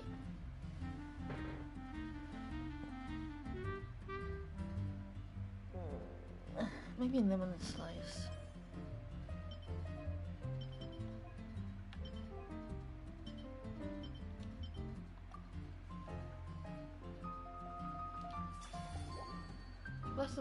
Based on a luminous twilight, this novel cocktail concocted especially for Emily. Fumo from Fontaine told you that the excessive sweetness makes people drowsy. Orange enjoys just a light touch of tipsiness. Clearly, like knocking a guest out of the bar isn't it a bartender's main goal. On days of gentle wind and clear skies, heightened senses can amplify the flavor of a perfectly harmonious drink. Inspired by the art of fragrance, he developed a subtle, elegant masterpiece.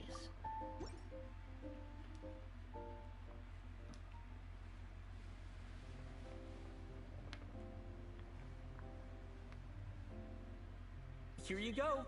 A new and improved, Emily-inspired Lumiduce Twilight. Lumiduce. I haven't come up with a name for it yet. The colors are cooler and more refreshing, and the fragrance is delightfully subtle to match. Are these bright specks on the surface the crushed petals and leaves of windwheel asters? It's the fluorescent. I'm sure it must taste wonderful. Let me try.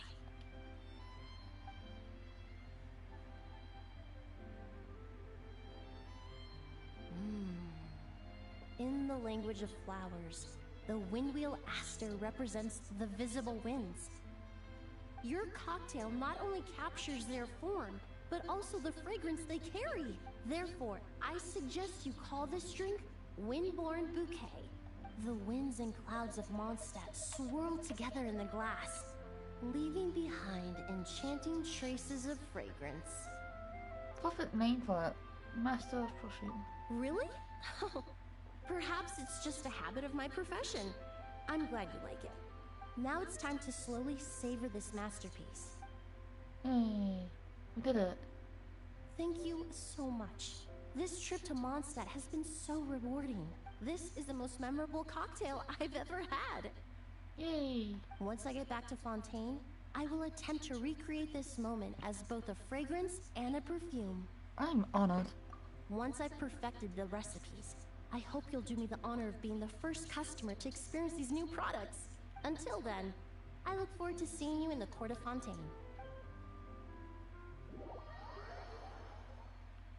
My pleasure.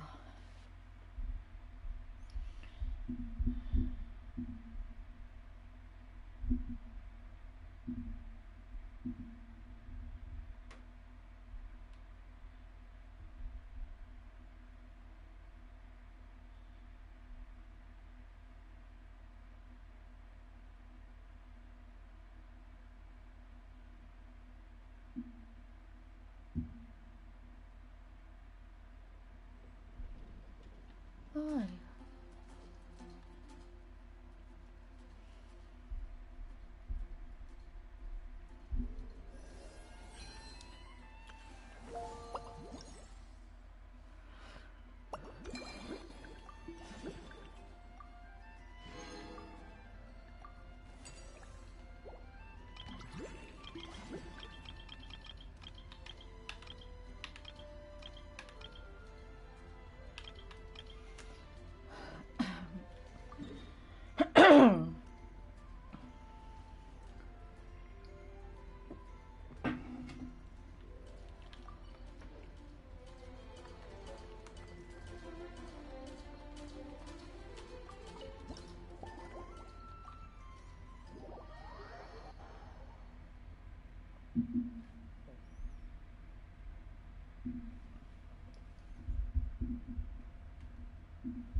So you're looking after the drink stand now. If I'd known sooner, I would have stopped by this morning.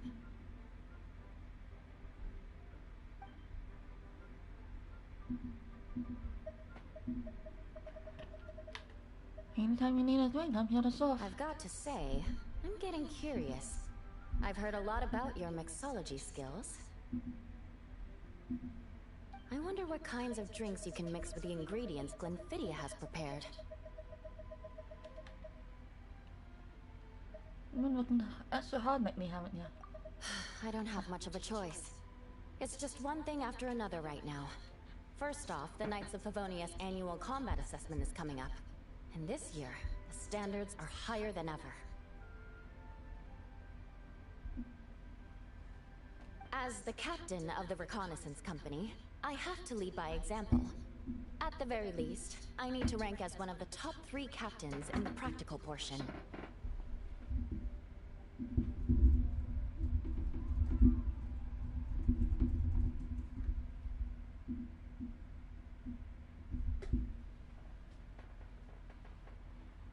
So, I've been intensifying my training lately.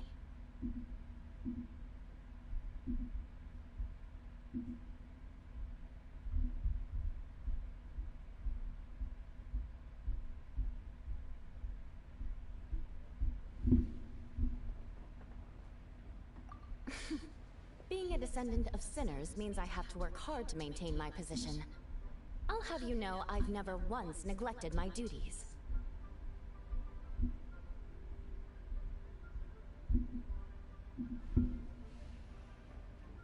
Anyway, on top of all that, my duel with Miss Clorange required a lot of focus and energy.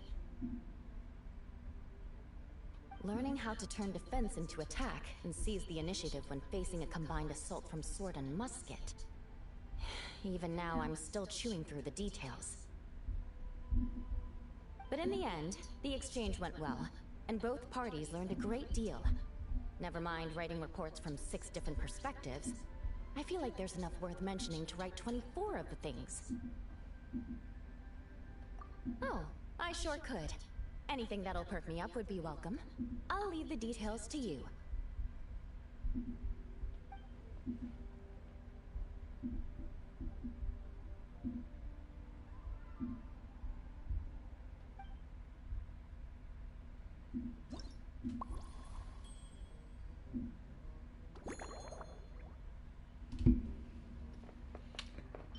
Rain.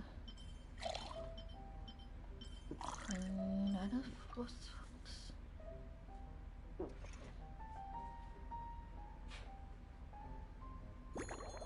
okay.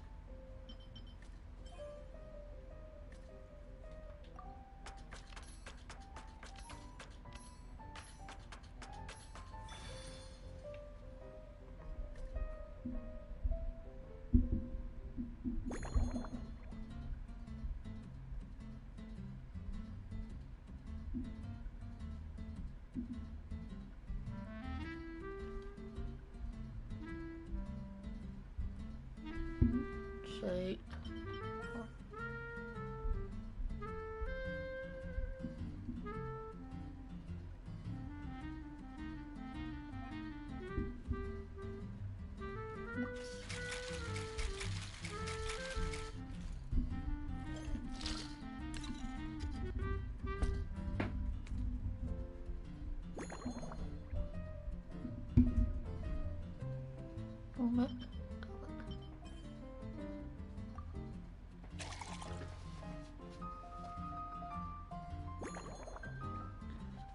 Star shot next. Trifling starlight. Special contaction, tactile was inspired by the stunning vistas over Cider Lake beneath the starry sky. Both its color and flavor hint at possessing nature. Note of the lighter elements, be careful of its lingering kick. Oh gosh. One twinkling starlight for Captain Eula. Hope you like it. Judging by your confident tone, I'm certain I will. Well then, I'll make sure to savor this thoroughly.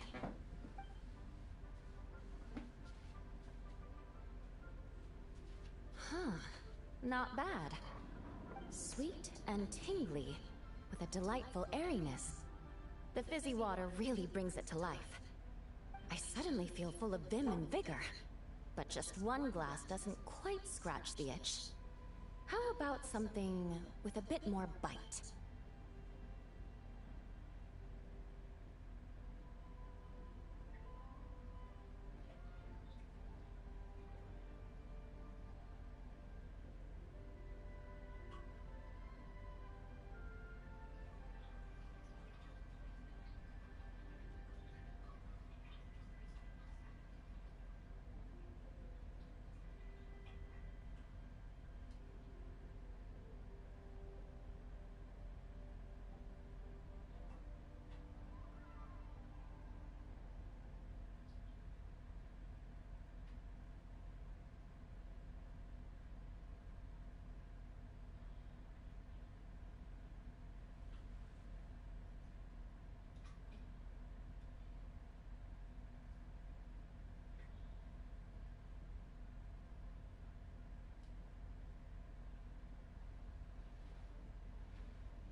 Don't hold back.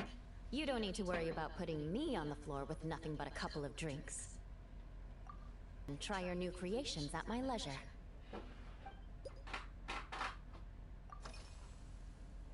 Just wondering. That bottle you're carrying, is it imported fruit juice? That's right. The merchant I got it from called it Romaritime flower fruit extract. It has a very unique smell. Here, have a bottle. Oh, it's a necessary courtesy. In that book Miss Magistus lent me, The Blade Dancer, 20 years on, it says, after a duel, a Fontanian swordsman will politely invite their defeated opponents to a banquet. To properly play host to Miss Clorand, I searched for quite some time to locate a rare goods merchant in Dorman Port who sold this juice.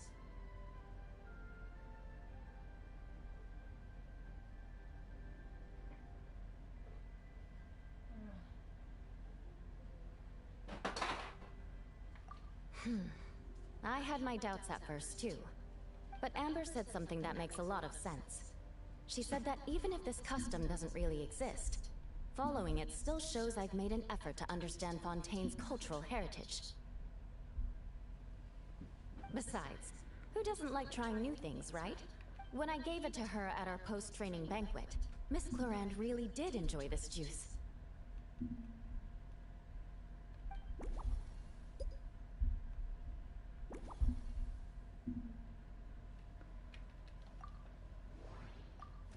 Yula had some special Romaritime flower fruit extract with her.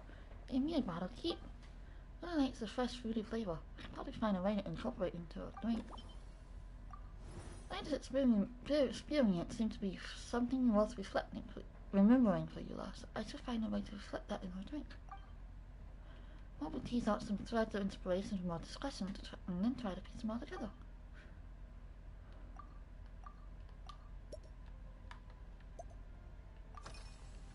Been a while since we last saw each other. Have you been stationed near Dragonspine this whole time? Yes, I have. For a while, the situation there was difficult. A gang of outlaw engineers was messing about with some sort of mechanism control technology, attempting to manipulate ruin raiders so they could rob merchant caravans. To make matters worse, several veteran knights who had been stationed at Dorman Port were transferred to my squad, and they weren't happy to be taking orders from that Lawrence girl.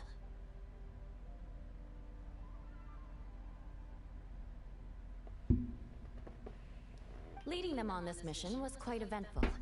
It took 3 weeks of stealth operations in the snow, with no fires to keep us warm, before we finally located the enemy's stronghold. Those veteran knights faced the bitter cold and were almost taken down by the enemy's smuggled battle mechs. Fortunately, the battle went our way, and they had no choice but to acknowledge my abilities. So you had to deal with that. Me? I'm completely fine. But thank you for your concern. It was mentally tiring for sure. But fortunately, the operation wore them down far more than it did me. They won't be questioning my authority again anytime soon. If any new recruits try to make my life difficult, I'll just have my veterans give them a few friendly pointers. I guess you could call them a permanent solution, huh?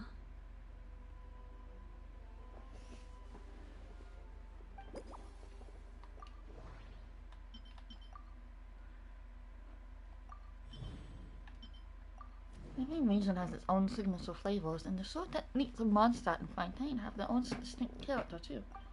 I need to find out what Ela thinks. Maybe I should chat with her some more.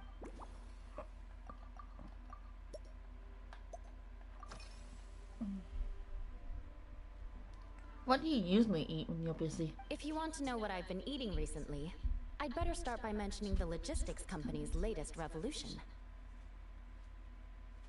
They launched a diet improvement initiative and started distributing a form of standardized canned food to knights operating in the wilderness. In the past, we only had dry rations. Every mealtime we had to set up pots and campfires, roll dice to choose a cook, and take turns standing guard. In all honesty, it was a bit of a hassle. Now we just need to bring our standard field rations, comprising of 5 cans and 9 paper packages. We can heat the cans by the campfire, and then we're ready to eat. Sounds pretty convenient. You did say sounds like, right? Our canned food supplier has quite the stellar reputation, and their regular meals are indeed quite good. The problem is, in order to meet preservation standards, they have to make their military-grade meals way too salty. The vice captain of the 5th Company, who has a somewhat dry sense of humor, went so far as to say, this food's bad enough to bring down the wrath of Li Yue's stove god. In any case, after eating it for a week, my taste buds have gone completely numb. You can hardly blame the logistics company. After all, it is hard to please everyone. Our feedback has already been submitted, and they should be working on fixing the issue. Of course, having fresh meals prepared in camp by a dedicated company chef is still the best option.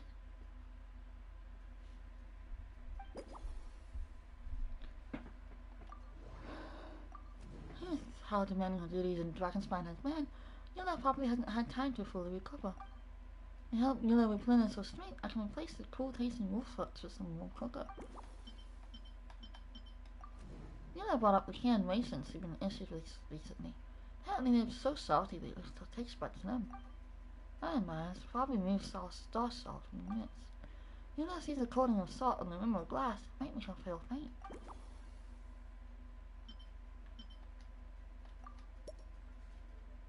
Okay.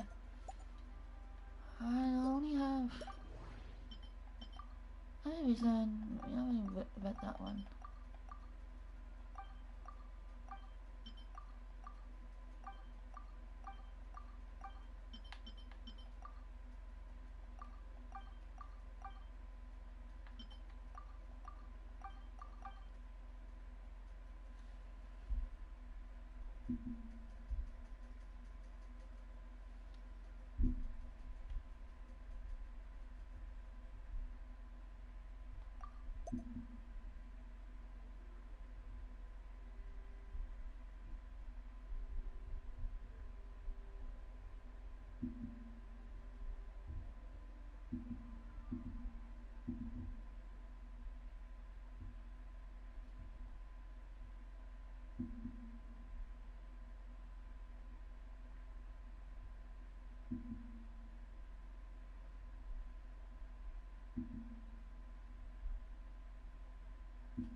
Oh my. To be honest, Miss Cloran's combat style comes from the mysterious Marechaussee hunters. In the library, there are some old Fontanian newspapers from hundreds of years ago that give some idea of how formidable an organization it was. A more recent newspaper claimed that Miss Cloran was an orphan from an underwater kingdom, and that before battle she would perform rituals inviting spirits to possess her sword. Certainly, from my own experiences, Miss Cloran's abilities more than match those descriptions. Incorporating elements of swordsmanship into a drink? Huh. Certainly a creative idea, I'll give you that. A commemorative cocktail at a time like this sounds nice, but how do you plan to express something like swordsmanship with a drink? From what I've seen, Fontanian fighters armed with rapiers sell out thrusting attacks, run on a high price on precision and sustained pressure. That definitely matches the description I read in that book. I don't want to compare them to a drink. I'd say they're like coffee. Bold fruit ice wine, or mine starts fruit wine. It may not overwhelm your senses, but they refuse to fade away. In fact, the first drink you tried had a fruit wine base. That's right. You really know your stuff. I doubt there's anyone else in all of Teyvat who could come up with such a perfect metaphor. Swordsmanship is different though. You're like a lead dancer with the claymore, guiding your blade through big sweeping rocks. Only need one hit to unleash the avalanche of destruction. In other words, his style emphasizes forceful impact at the moment of contact. There's no need to make it sound so fancy. It's just an aristocratic variant of Favonius bladework, with a bit of personal flair. So you're more like a strong spirit that hits the senses hard and then leaves a clean, icy aftertaste with lingering flavor. Firewater. In recent years, firewaters gained popularity the world over, following in the wake of prosperous Snezhnayan merchants. These days, almost every tavern has a signature drink that uses it as a base. And we found the post Snezh. You really are good. Why don't we try replacing the fruit wine with firewater? As for the alcohol content, that's not a problem. Plenty of the expedition team may have drunk themselves senseless with firewater. But me, I'm full of confidence. Yeah.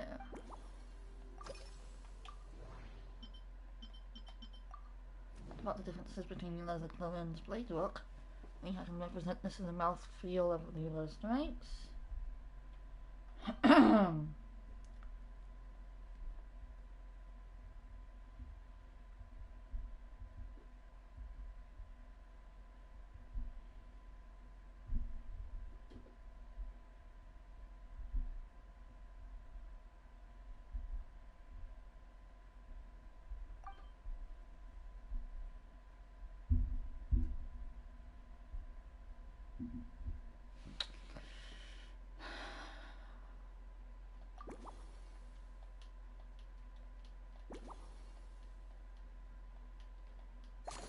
That's it. I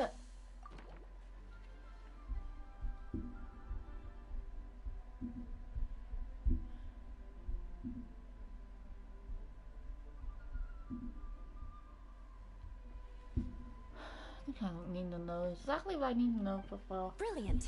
I'm looking forward to seeing how you do.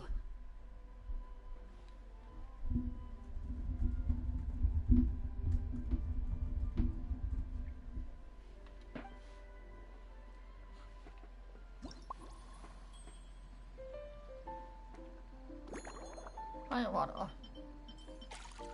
One more time, flower juice. Cocoa.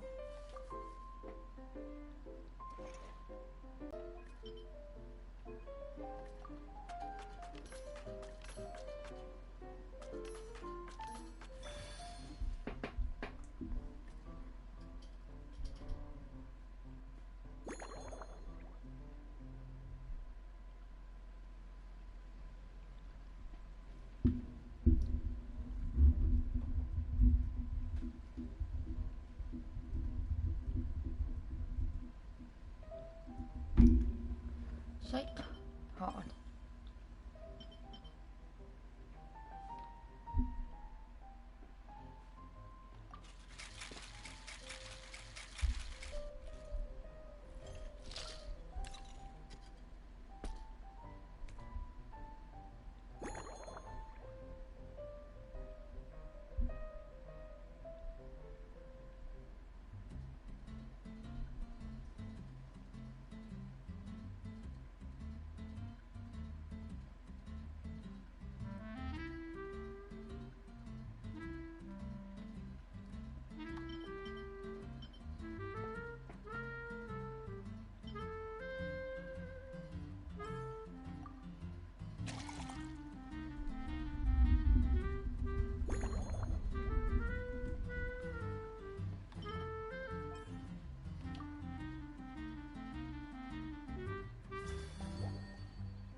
Seafoam Sword Song, based on a twinkling starlight novel tale was concocted especially for Eula.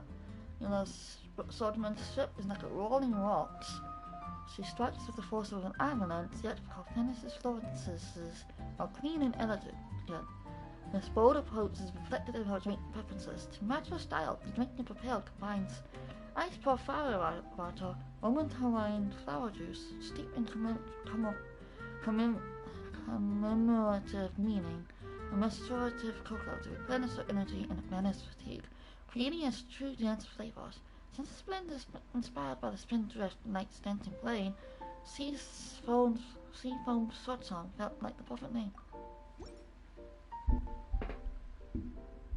Here's your all-new Seafoam Sword Song, mixed to meet your personal preferences.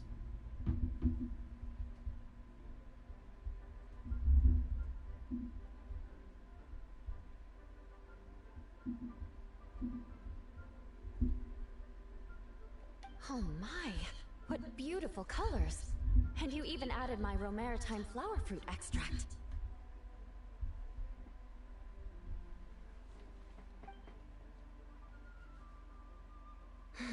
The aroma is perfect, and I can smell the alcohol, but it doesn't stifle the fruity fragrance. Let's see how it tastes.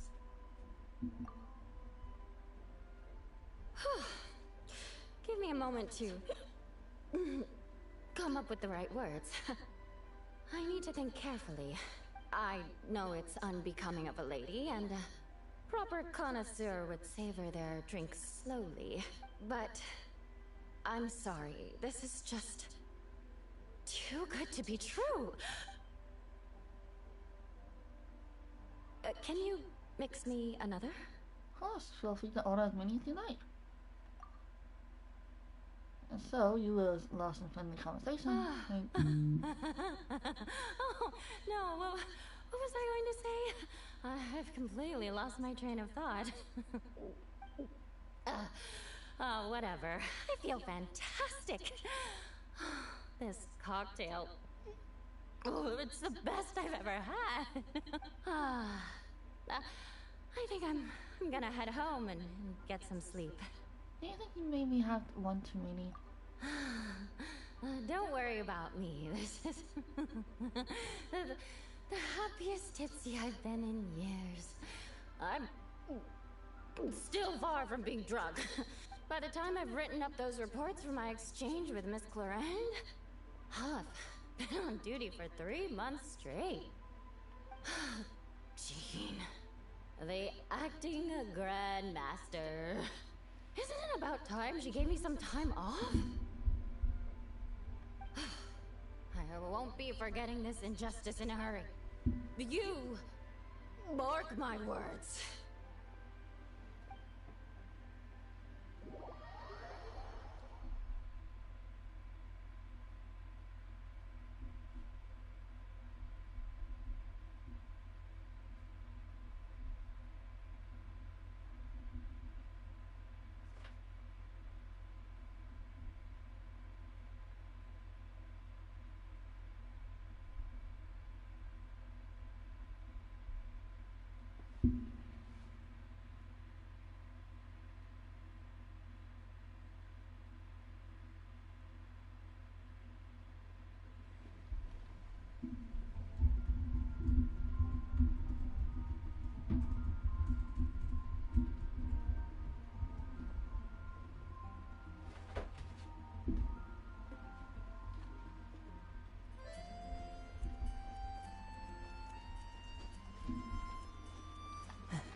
This scenery is wonderful.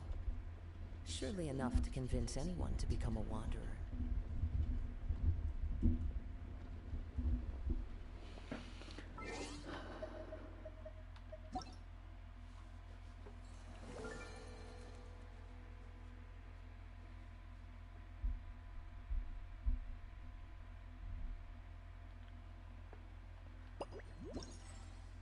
There are leads.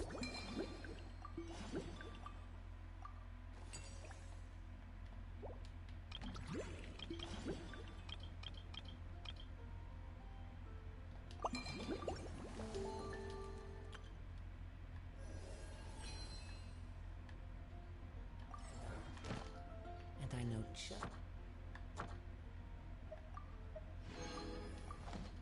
the tune to accompany them. If you wish.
Suspicion confirmed.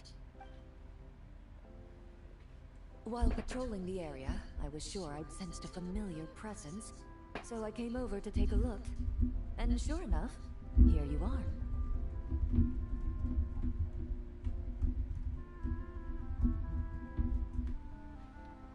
Nederland.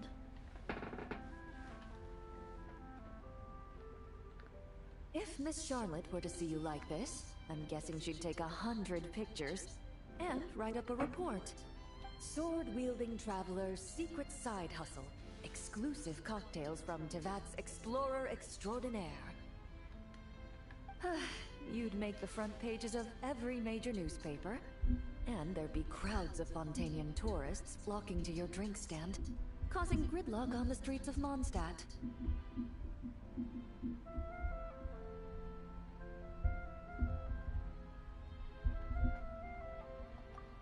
Luckily for you, I turned down Miss Charlotte's request to accompany me here, so you're unlikely to be seeing any scenes like that. Let's quietly celebrate this moment of peace. And on that note, I'd like a caramel glaze. That look on your face tells me you have a lot of questions you want to ask. I'm making a cocktail for. Calm and effortless. I'm shocked to learn you're a real pro at this sort of thing.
Your caramel blaze is ready.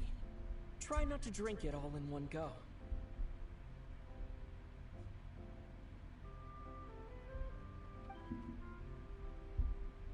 Huh. It sure lives up to its name. The color reminds me of a raging fire, while that aroma really hits you head on.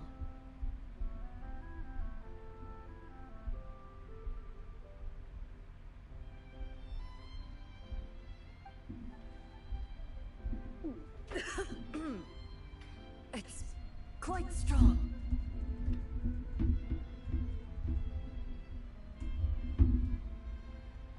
I'm all right. I just need a little time to get used to it.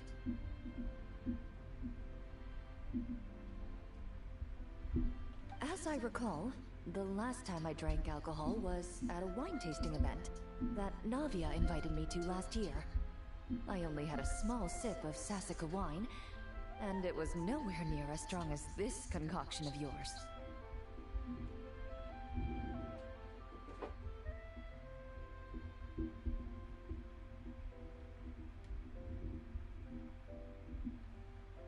I usually don't drink at all. From a purely rational perspective, alcohol can cause dizziness and impair one's ability to work, so it's best avoided altogether.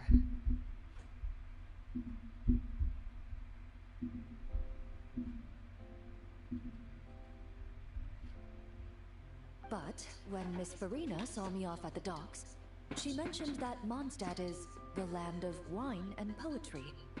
Since I'm here, I thought I should at least try the local specialties. That's reasonable. We'll name that too. In fact, Captain Eula, whom I sparred with earlier, has quite the refined taste for fine wine.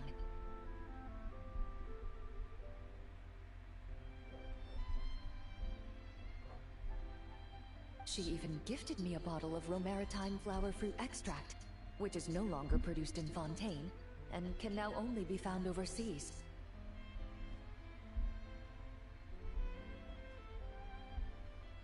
Out of the utmost respect for her skills, I feel compelled to deepen my knowledge of Mondstadt's wines. Let me think carefully before I mix you another drink. I truly appreciate all the trouble you're going to.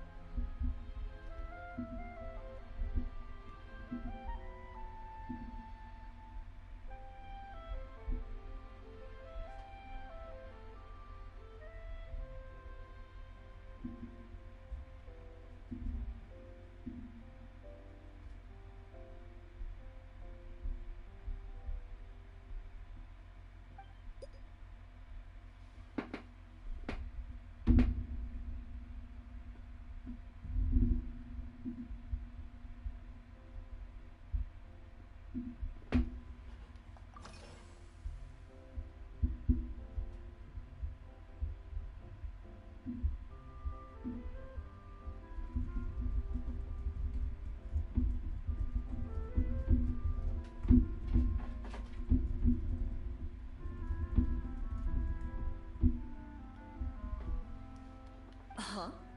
Does that mean she's already finished her commission? Well, she's certainly efficient.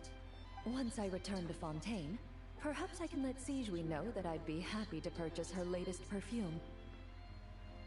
I'm not sure I'd say that. On my way to Mondstadt, we happened to take the same boat. Naturally, we got to chatting. I've often heard Sijui praise her work. After conversing with her on the journey over, I must say, she is indeed a rare and refined individual.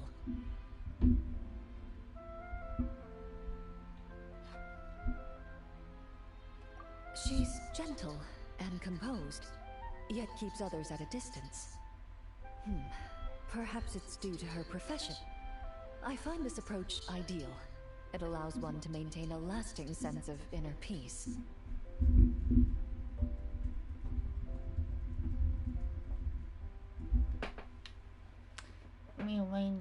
Oh, thank you, but there's really no need to set anything up.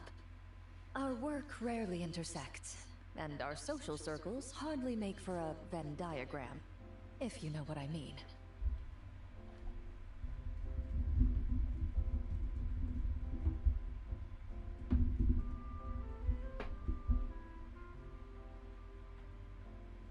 Best to just let things take their natural course. Alright. Something my meal be. Similar preferences without comes to drinks. Maybe that's something to take into account. Let's put this.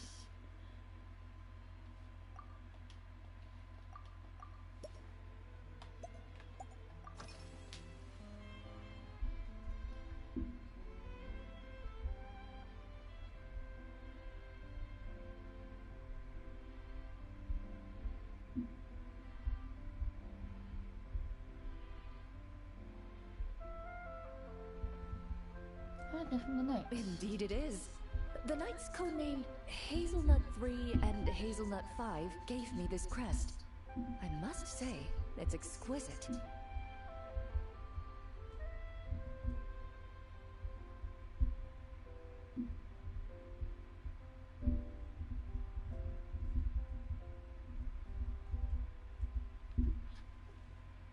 They told me the design has only just been finalized.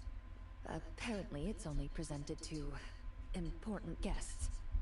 They said they're making a badge for you, too, but it hasn't been finished yet.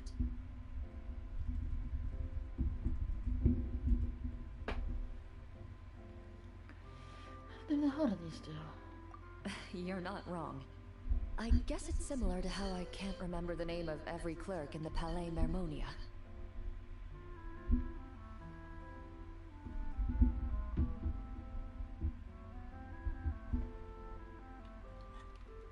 But I'm certain you'll get to know them in time. They're clearly seasoned veterans. Even though they work desk jobs, they still turn up in full armor.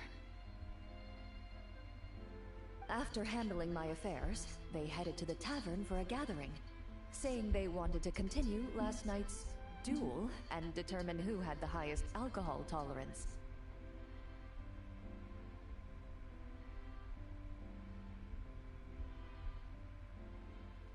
Drinking barrels of beer the night before, yet being able to work with clear minds the next day.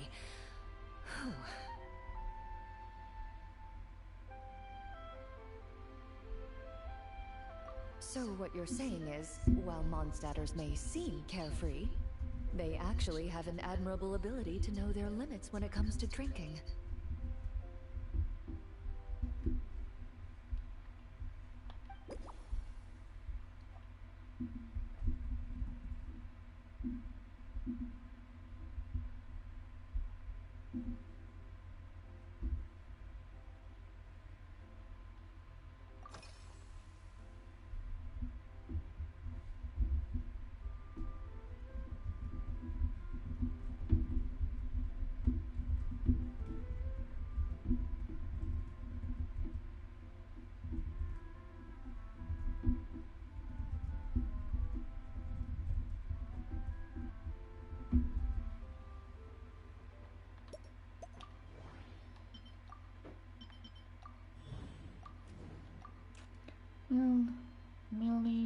Emily, Knight's Battle Tea, and that last drink will also be built about a night base. Tremendously liked it.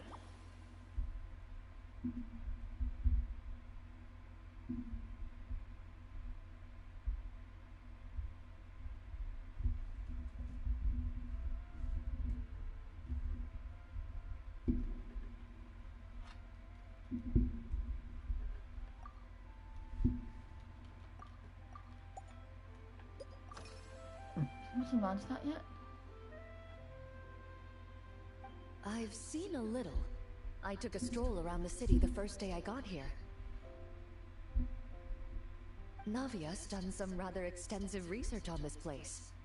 Many of the scenes and illustrations for the tabletop troupe were inspired by views of Mondstadt. However, the way she describes the atmosphere in her world building is quite different from the real Mondstadt. The deepest impression I've got since arriving here is one of swords and shields.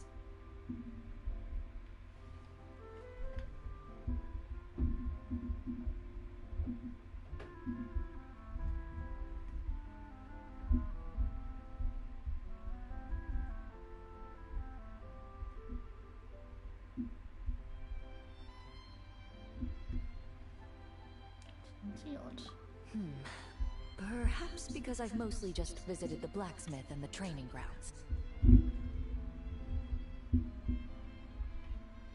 Recently, the newer weapons and armor produced in Mondstadt have been created using a completely different heat treatment process from those in Fontaine, with a higher carbon content in the surface layer.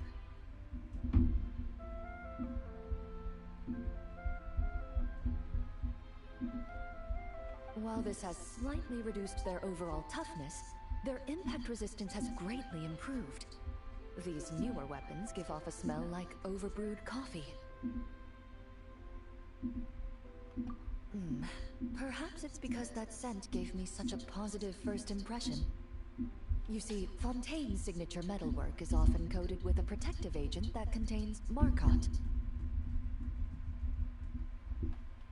Over time, the faint fragrance becomes overly sweet. And for some reason, it makes my teeth feel funny. I don't imagine the scent of Mondstadt's swords and shields would cause the same level of irritation. Definitely learned something new today. Of course, there is a solution to this problem. The next time you find yourself in Fontaine, there's another protective agent I can recommend.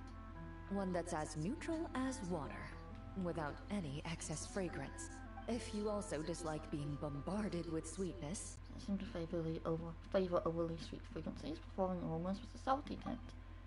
It's the best thing to remember this glass is salt.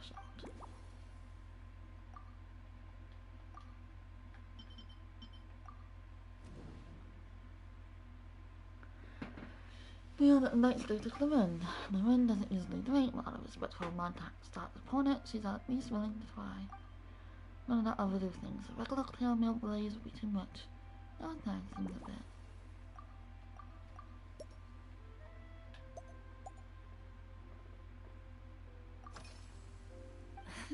Over time, I've grown accustomed to the sour taste. After the swordsmanship exchange, the Knights of Favonius rather kindly treated me to some traditional Mondstadt cuisine. I had 8 different meat dishes, and all of them were excellent. The portions were huge, and only the highest quality cuts were used. Everything was cooked to absolute perfection. Isn't that quite a lot? Of course, there was still room for improvement. When catering to tourists, the sticky honey roast and pile 'em up might benefit from a slightly lighter sauce. I've certainly tried all the red meat dishes. I think I've had enough calories to sustain 3 days of vigorous work, so I've had to decline all subsequent dining invitations.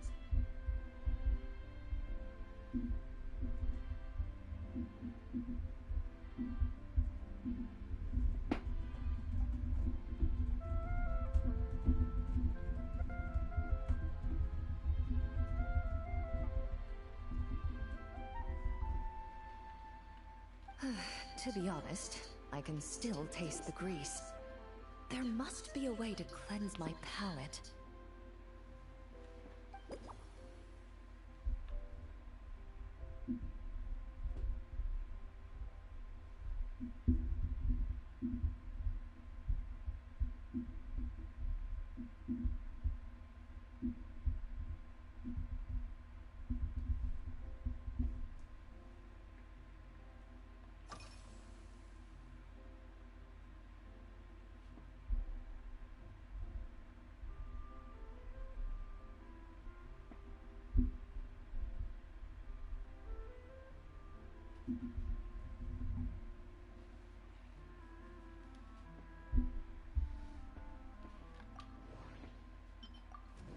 Unlike the one has that clean, sweet sense of taste.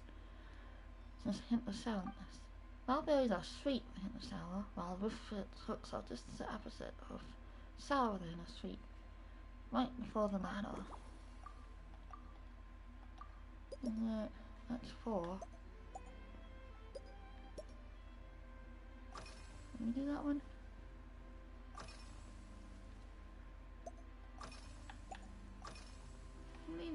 Are you already planning the details of our hypothetical get-together? Based on my previous experiences with alcohol, I guess my tolerance is similar to Emily's. Fruit liqueur is probably my limit.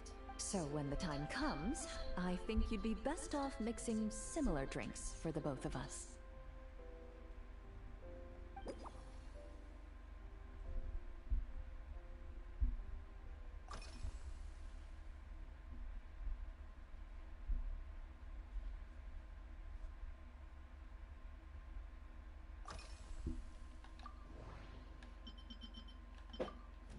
Water using a caramel glaze has far too much of a kick.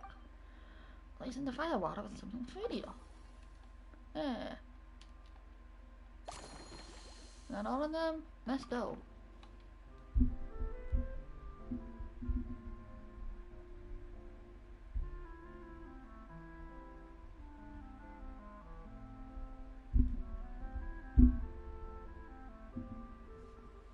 All right.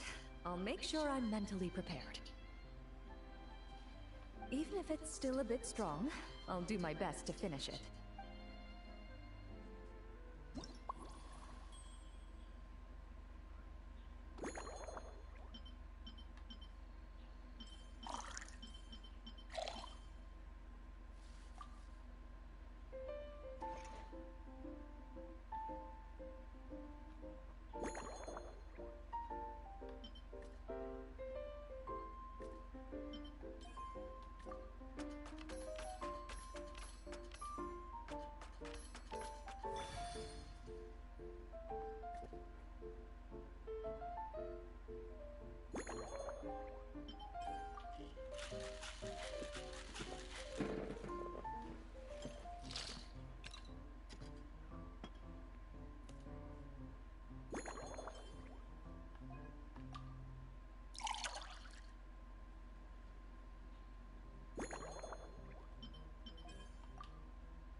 All right, this new creation is called Leisure Time Lightning.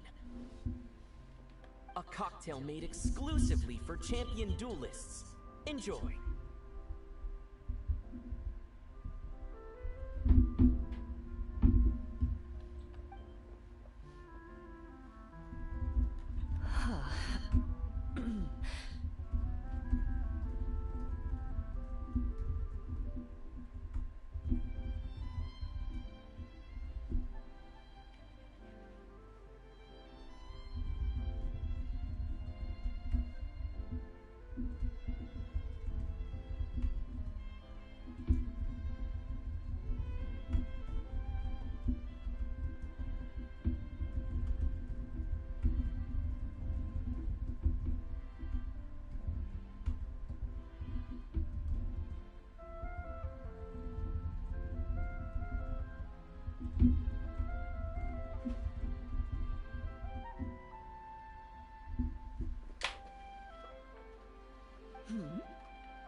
fruit wine?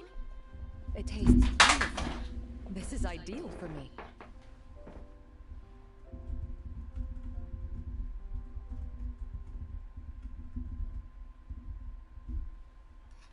There's a subtle saltiness that combines well with the tartness of the fruit and the sweetness of the caramel.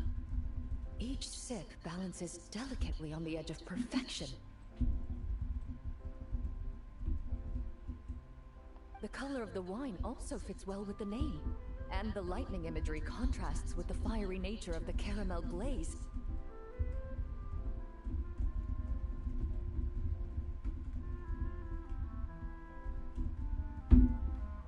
But where does the leisure time part come in?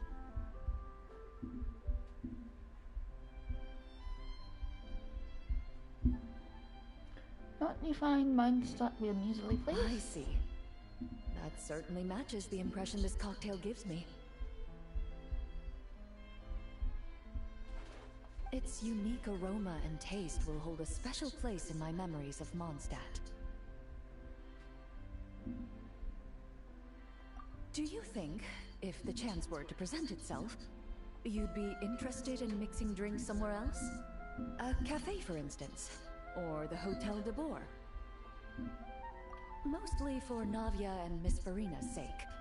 Though obviously I'd be more than happy to try more of your masterpieces myself. Of course, I'd like to let everyone have a taste. I understand. I won't try to strong-arm you. In any case, I truly appreciate your hospitality.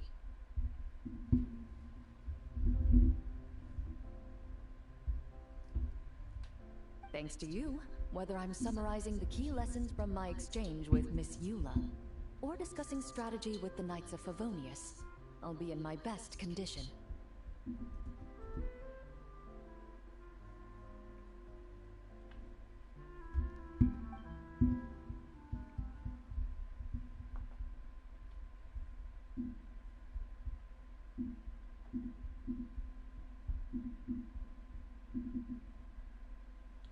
Alright.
Alright, we gotta wait for those to come in.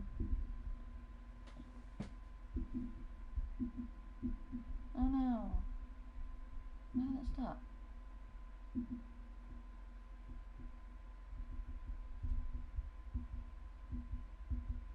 I guess I can't.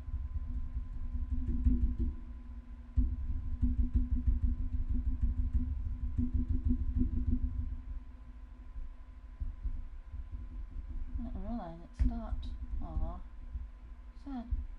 Okay, oh well. Guess that means I'm done. Goodbye everyone. Sorry that it stopped at the end.